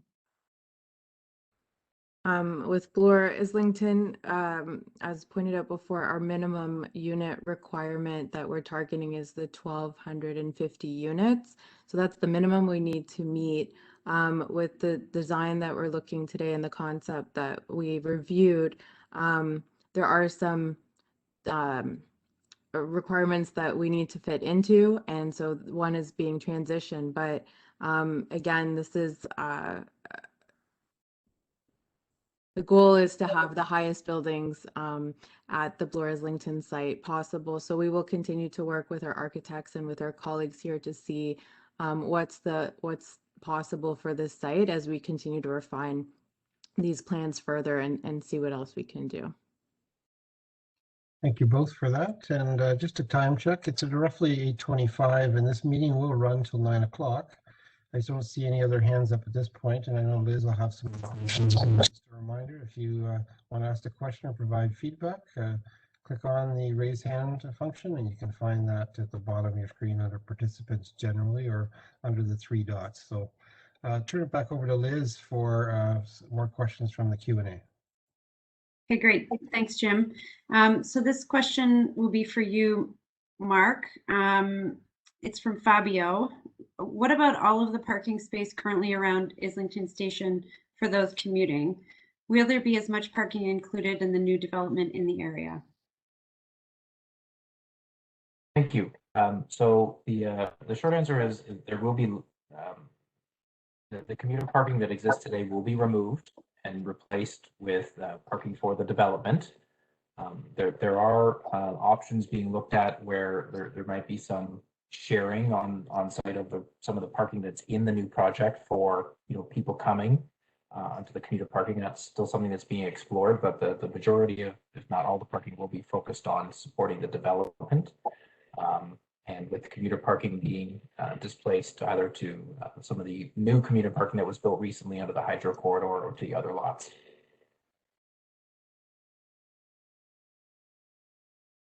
Okay, great. Thank you. Gabriella or Melita, this is from Con. With the buildings built so close to the subway line, is there any strategy to reduce noise from buses or trains? I can start with respect to Bloor Kipling. So I think we have completed as part of the process a noise and vibration study, as well as a rail safety report, and those reports have provided guidance with respect to what those noise levels are and measures to mitigate against them. And so those reports, when we go out to the market to seek a development partner, will be made available and will be part of further review in the next phase of approvals, which is the site plan control process. We did the same thing for Bloor and Islington and ran the same studies. And if we look at the different types of uses also at Bloor and Islington, we did put the non-res uses on the lower floors and then residential up at top. So hopefully that will also help mitigate some of the noise and vibration advice that we have also received for the Bloor Islington site. But it is definitely something that we look at for sure. Okay, great. Thank you. All right, I'm going to go to Paul now from the Housing Secretariat. A question from Jasmine. Can you clarify how many supportive or deeply affordable housing units will be built in each of these developments, like for seniors on a fixed income, single parents, people with disabilities, or students? I'm not sure. Salima, you might. Yeah, Salima's there. Okay, thanks. Thanks, Paul, and thanks for the question. Each of the developments, both at Bloor Kipling and at Bloor Islington, will have 33% of the units being affordable. Of those 33%, at least 10% of them will be offered at 40% average market rent. So the average affordable rent will be 80% average market rent, but within that 80% average, there'll be that 10% at 40% average market rent. I know that that's a lot of numbers, so if there's a follow-up question, happy to take it. But we are aiming for a mixed income community with market rent units, with affordable rent units, and then with some deeply affordable units. I can give some context on that. So the maximum income for a unit that's 40% average market rent would be about 27,000. So that's a fairly deep affordable unit. Great. Thanks, Paul and Salima. And Jasmine, if you have a clarification question, you're more than welcome to pop off mute or just type it in the questions and I'll try and pick it up. Okay, there's another question here around Housing Now in particular, or the development. So from Claudia, will more Housing Now be considered for part of the developments on Jopling, Beamish, Pinnacle Development, Cloverdale Mall redevelopment? I'll take that, Liz. Thank you. Yeah. So that's a good question. Again, the main purpose of Housing Now is to use city-owned land for the purpose of providing new affordable housing. So every time we refresh and increase the number of units, as we did between phase 1 and 2, we reviewed the city's portfolio of city-owned land to see where there would be appropriate locations for new affordable housing. Those sites that you noted there on Jopling or Cloverdale Mall and Pinnacle, those are all private sites, and the city has policies regarding opportunities to work with private developers to provide a portion of affordable rent within their buildings. But this program is a different program from that, and it is a city-run program. Okay, great, thank you. This is a question from Chris. I noticed there is no plan directly across from 5191 Dundas Street West, northwest corner of Dundas and Bloor. So hoping someone can clarify. Would that be Gabriella? think I would defer to Jennifer. Jennifer. Sorry, I'm just looking up that address. Can you provide it again? You guys answered that as your first question. It was the 26-story that was granted like 15 years ago. Right. So 26 stories was approved early 2000s. Yeah. It hasn't been built yet. Is that possible that they can just do it whenever they want now? Like because it's already approved? Correct. Wow. Okay. The approval's there. Yeah. Okay. Great. Thank you. And thanks for jumping in, Chris, to clarify your question. So this is a question about the proposed retirement home at Bloor and Green Lanes. Has it been taken into consideration with respect to the wind study that was displayed?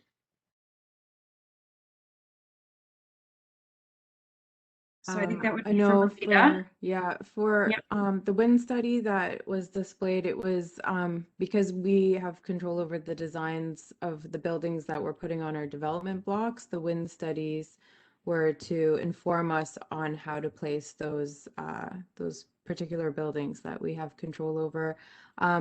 So we wouldn't be factoring in what another developer has put forward to the south of the development site. I don't know if Jennifer, you want to add anything further to that? Yeah. Yes. Go ahead, Jen. Right. So as part of the application process, a wind study will be required, and that will take into consideration the existing context of the Bloor Islington site. So it will take into consideration the approved building at Green Lanes and Bloor. Yeah, and I think what's really kind of neat when you get the opportunity when the site plan application is posted on what Jennifer pointed to, the Application Information Center, is to see what the wind study actually looks like. And you'll see that the entire area is modeled within a couple hundred meters and beyond. So you can actually see that the buildings that are existing or planned are included in that study so that the wind speeds can be assessed. So those are kind of, I mean, I guess if you like things like wind studies like I do, those are fun things to look at, and you can see the impact of new development on the context.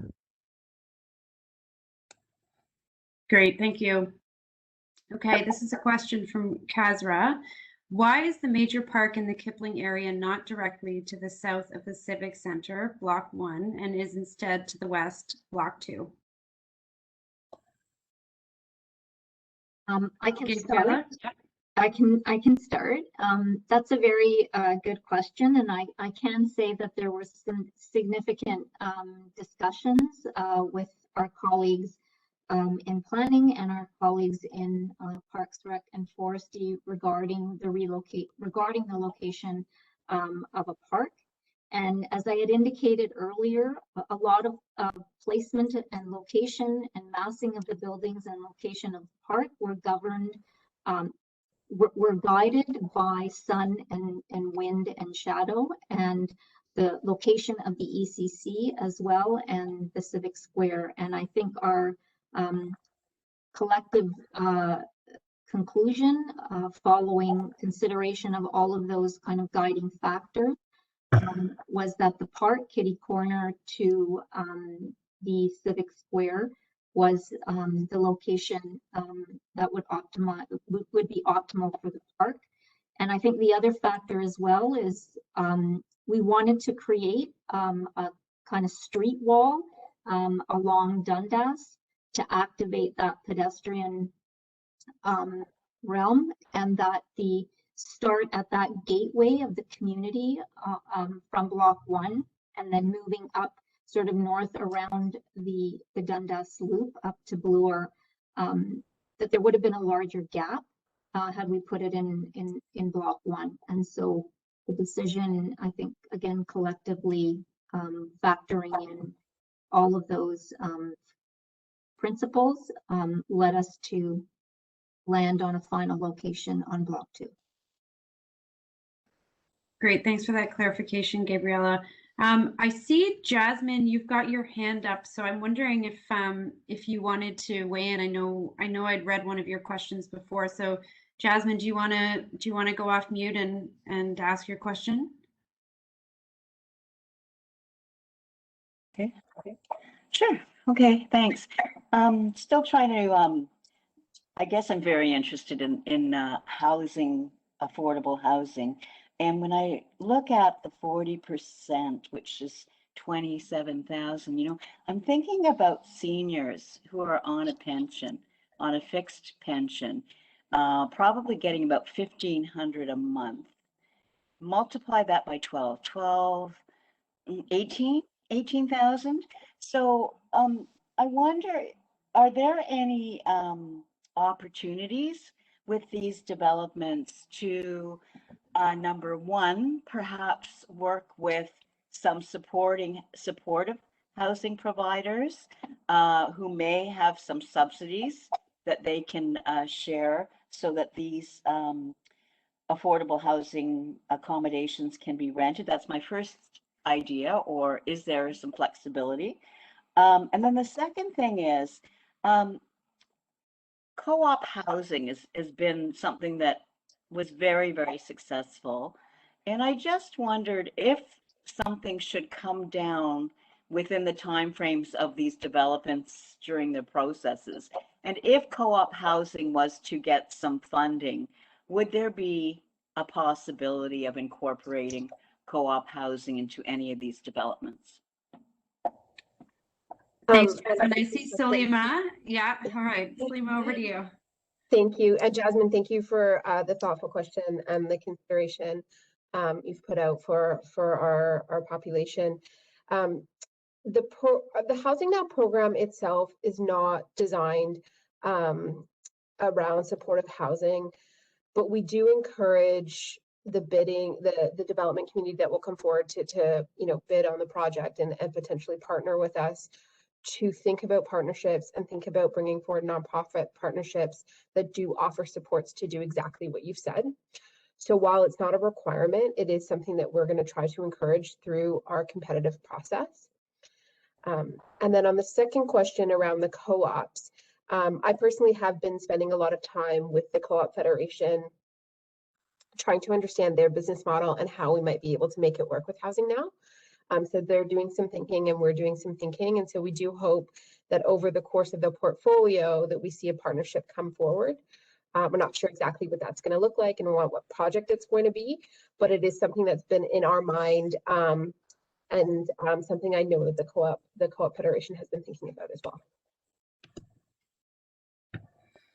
Jasmine, does that help answer your question? Yes. I'm very excited that there's some room for potential and opportunities, because I think we need to really try to see how we can serve our communities as well as possible. So thank you. That's exciting. Great, thanks. And thanks for catching that and putting your hand up to clarify your questions that I read. So as a reminder, we're putting together a meeting summary, so we will capture all of this in there as well. So another question from Maria, is the recreation area owned privately or is it owned by the municipality? So if that's in reference to the Etobicoke Civic Center, the Community Recreation Center is a city-operated community center, and the entire site will remain in city hands and operated. It's a city public library. The city's Children's Services is also managing the process for childcare. So the entire complex is city-owned and will be city-operated. Great, thank you, Gabriella. All right, a question from Jay. Are there any plans to build a basketball court? So I can say that the Etobicoke Civic Center has a beautiful gymnasium that I'm sure can accommodate basketball, but my colleagues in Parks, Recreation and Forestry, we are working with them on the design of the space, but that they have their own consultation process that they will undertake to look at programming opportunities for both the community recreation center as well as the public park. So I don't know, B2, if perhaps you have anything further to add with respect to the PFNR process around engaging around specific programming. I'd actually like to call on my colleague, Peter Didiano. He's in our capital projects team and would be leading the park programming and consultation for the parks as part of this development. Peter, are you still here? Yes, I'm still here. We certainly Wonderful. haven't started to look at the sites more closely in terms of what the programming will be. That'll come out of public engagements once we get the process going, but we're not quite there yet.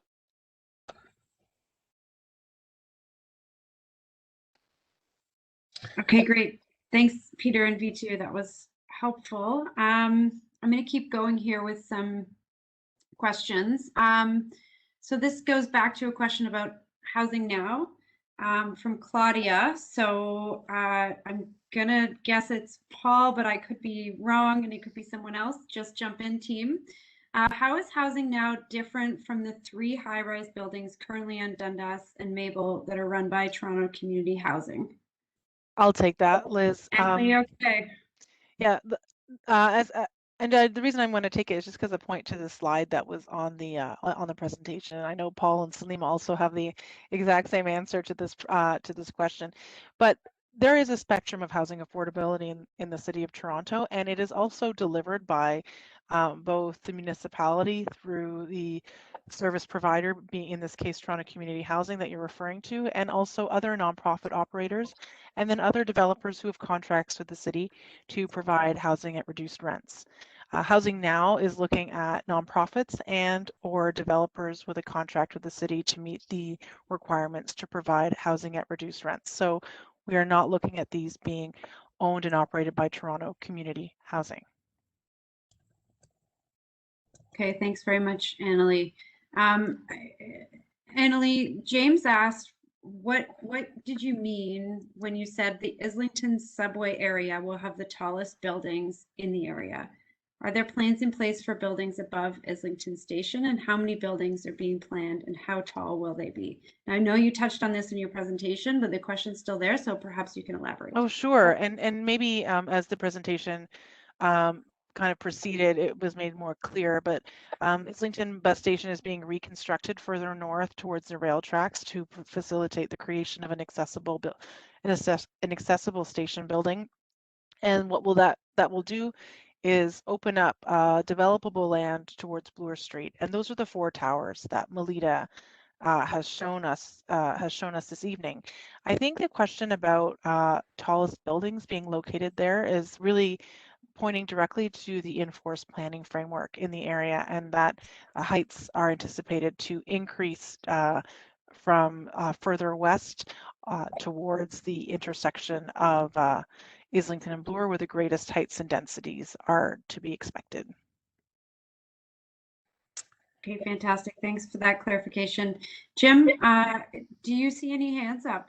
I have a hand up with one of the phone users. So someone who's called in. The beginning of your phone number is 905-808. This is caller ID 36. So go ahead and unmute. You have, and go ahead with your question. How do I unmute? Hello? Yeah, you're online. You're online. Go ahead.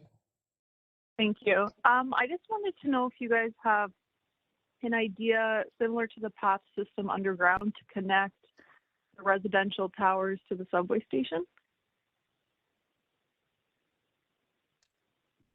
I can take that. There was some early discussion around a potential path, but plans at this stage do not include a direct link to the Kipling Mobility Hub through an underground path. At Bloor Islington, I did previously mention that we are including access there at the corner of Bloor and Islington, and that will provide access down into the TTC concourse area. So, and then through that block, we're interested in making sure that people can come down into that P1 level and travel underground to the Islington station. So that is something that we've been looking at as well. So our intention is to have that connection there with the TTC.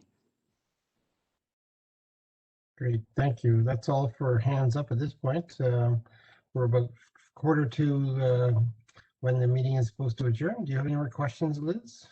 Yep, I sure do. Okay, great. All right, so this is a question, I believe, for Gabriella or Melita. Again, let me know if I get that right. It's from Jacqueline. If these are final plans, how can you now talk about increasing the heights of the buildings? If changes to building heights are made, will community have a chance to provide input?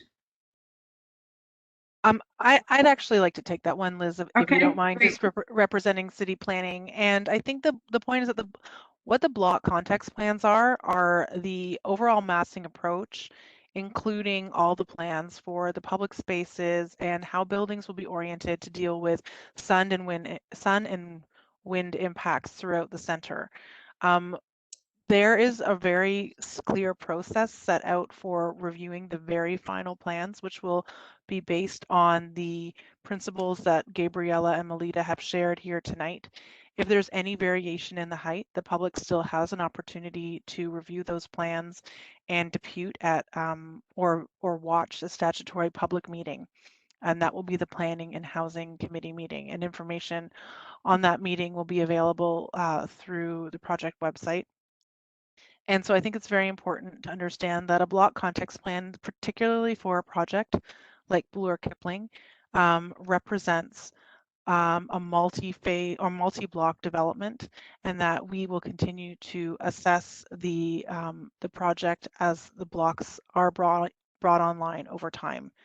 The first 2 blocks are in for application, and that material is available right now on the city's Application Information Center, and that is what will be the basis of the rezoning for those 2 blocks in particular. But there will be statutory notice given, and that the Planning and Housing Committee through the City of Toronto issues all notice through the Toronto Star. And if you've provided your email to us in previous meetings, you will also be added. You are part of our interested parties list, so you can be made aware of new applications as they come online. And Annalie, how would one put their name on the list now?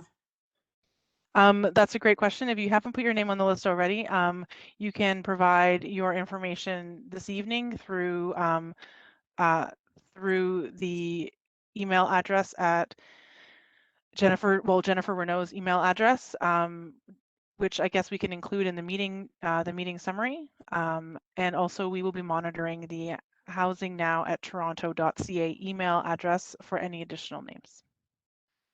Great, thank you for that clarification. And I like the idea of putting it in the meeting summary as well, so keep your eyes open for that. All right, Annalie, since you already got a question, I'm going to send another one your way, and if you want to send it to someone else, that's cool too. This is a question from Lan. Will existing single-family homeowners be compensated for any shadowing and ensuing loss of land value? That's a great question, and if anything, I would say, oh my goodness, incredible opportunity if you're an existing homeowner to live near a new civic center with a new road network, new parks, new community center, childcare, open space network.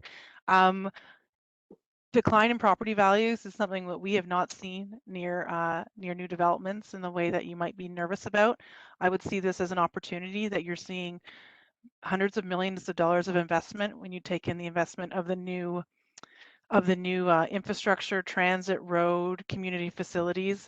Like the opportunity to live right next door to that is something that I'm sure many Torontonians across the city would be hugely jealous of. So happy for you that you get to live near Etobicoke Civic Center, because the amount of work that has gone into this neighborhood is absolutely astounding, and it's going to be a jewel in the city.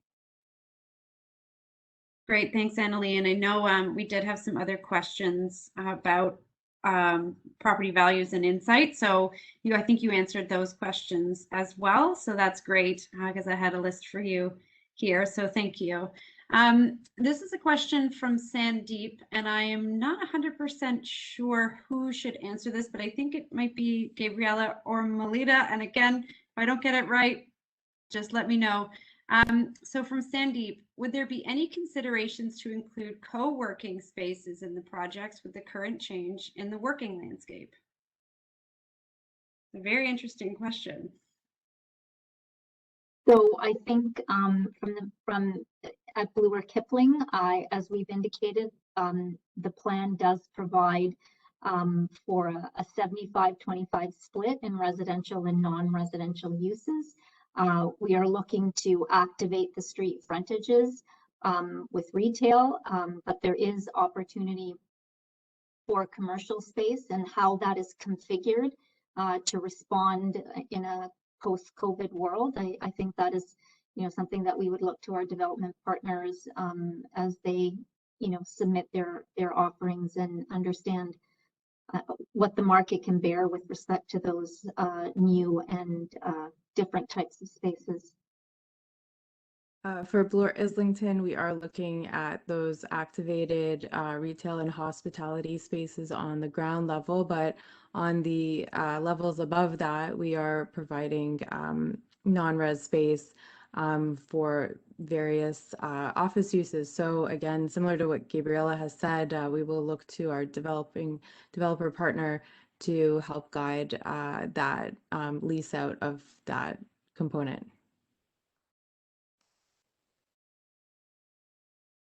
Okay, great. Thank you both. And again, we like to take sometimes we like to take questions and ensure that there's suggestions or recommendations to the team to think about. So thank you for that, or for all these questions. Jim, I don't have very many more questions. I have one more for the parks folks, and then I think we're probably good. So I'll go through this question. It's from Andrea. There seems to be the need to have more open spaces to play, exercise, eat, read, walk, etc. Could some tennis courts be added to the plans, as well as tables and chairs? I think I would deflect that question again to Peter, just to talk about the programming. Yep, Peter. Thanks, me too. Again, we're really preliminary in terms of what the programming will look like. We'll certainly look at all those opportunities, and again, it'll be developed through public engagement and speaking to our parks partners as well. So stay tuned, and all this feedback is going to be going back to our staff. And when we get to that point, then we'll certainly make the determination as to what the requirements are and needs are for the community. Okay, thanks so much, Peter. Jim, one more question, if it's okay, from Mohsin. Will we have a small shopping mall next to Kipling Station? That'd be Gabriella? Well, with respect to adjacent to the Kipling Station, that sort of falls outside of the area with respect to the Bloor Kipling focus area, and I can say that the approach that we've taken is the activation of Dundas and Kipling with retail uses, but it does not envision a shopping mall. Okay, great, thank you. And I've another question from Sylvia. How will the condo process be like? What will the process be like? I think this is probably for Annalie. Is the question about, can Sylvia purchase a unit in future? And if that's the question, where there are market units available, either rental or ownership, those will be marketed by the future developer partners. And I'm sure they'll do a great job at advertising the opportunity to the community and beyond. Thanks, Annalie. So I think we need to ask Sylvia to clarify, and Alexander as the host. I see Sylvia here as an attendee, so I'm hoping you can unmute Sylvia so that they can ask their question. Sylvia?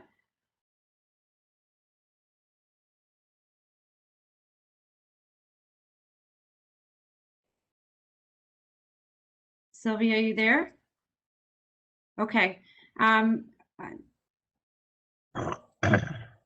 No, unfortunately, I don't think we can get clarification from Sylvia. Sylvia said yes. So Annalie, I think you read that right. Just saw it come in. So that's great. Thank you. Awesome. Okay. All right, Jim, I'm going to pass it back to you. Thank you, Liz, and thank you for covering all those questions that were typed in. That was great, and we've had a very good discussion tonight. Lots of questions and lots of feedback. It's now time for us to just turn to what are the next steps. So if we could have the next step slide put up, please. Annalie will cover what's going to happen next. It's always nice to know what's next after this. And of course, we'll be producing a summary report, as Liz has said, of this discussion tonight.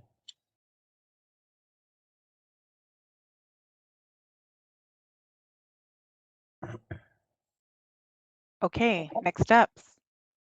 Well, first of all, after this evening's meeting, the city staff and Create TO working together to finalize the details related to the applications for blocks 1 and blocks 5 and block 2 related to the Bloor Kipling area, and that will be going to statutory public meeting in June 28th. As I mentioned, Create TO with the Housing Secretariat is then responsible for market offerings for the development blocks that are first online. And Gabriella, nod if I'm correct that the first block is block 1, the one that's closest to Kipling Station. As we discussed, Etobicoke Civic Center is a central part of this piece of work, and the work is underway to review the technical reports related to making sure that that's a functioning building that meets all the standards we need it to meet, and that will be going forward to a committee of council towards the end of the fall. The project that Melita was talking about, Bloor Islington, the 4 towers that located at Islington and Bloor, will be going forward to Planning and Housing Committee for its statutory meeting before the end of the year. And developer partner selection will continue for the various blocks as they're brought online after that point. Go to the next slide. So as Liz mentioned, and as we've discussed, there will be a record made of tonight's event, and we still want to hear your feedback until May 12th, when we will be really wrapping up the analysis related to this work, and we will be reflecting themes and information that came from our public consultation meetings through our statutory meeting in the rezoning report for these sites. So please don't hesitate. This information does get used and reflected upon, and the website is there on the page to access the online feedback form. There is the project team can be reached at Etobicoke Center at toronto.ca, and I'd also like to add there is a Housing Now email at housingnow@toronto.ca for feedback. If you drive by the site or walk by the site, you'll see the development signs there, and that has Jennifer Renault's contact on there. Jennifer, you are the senior planner on the file, and you're responsible for all this, so I hope you enjoy getting all the feedback as well that comes your way. I see a big smile from my colleague there. Thanks, Annalie, for covering what the next steps are. And I want to thank everyone, including all the panelists who were able to field all the questions, as well as all the participants tonight. And some very great questions and lots of comments. And we certainly have recorded all that, and we'll make sure it's shared in the summary report. So thank you for joining us. Thank you for taking time out of your evening, and stay safe out there. We're going to adjourn the meeting now. Thank you.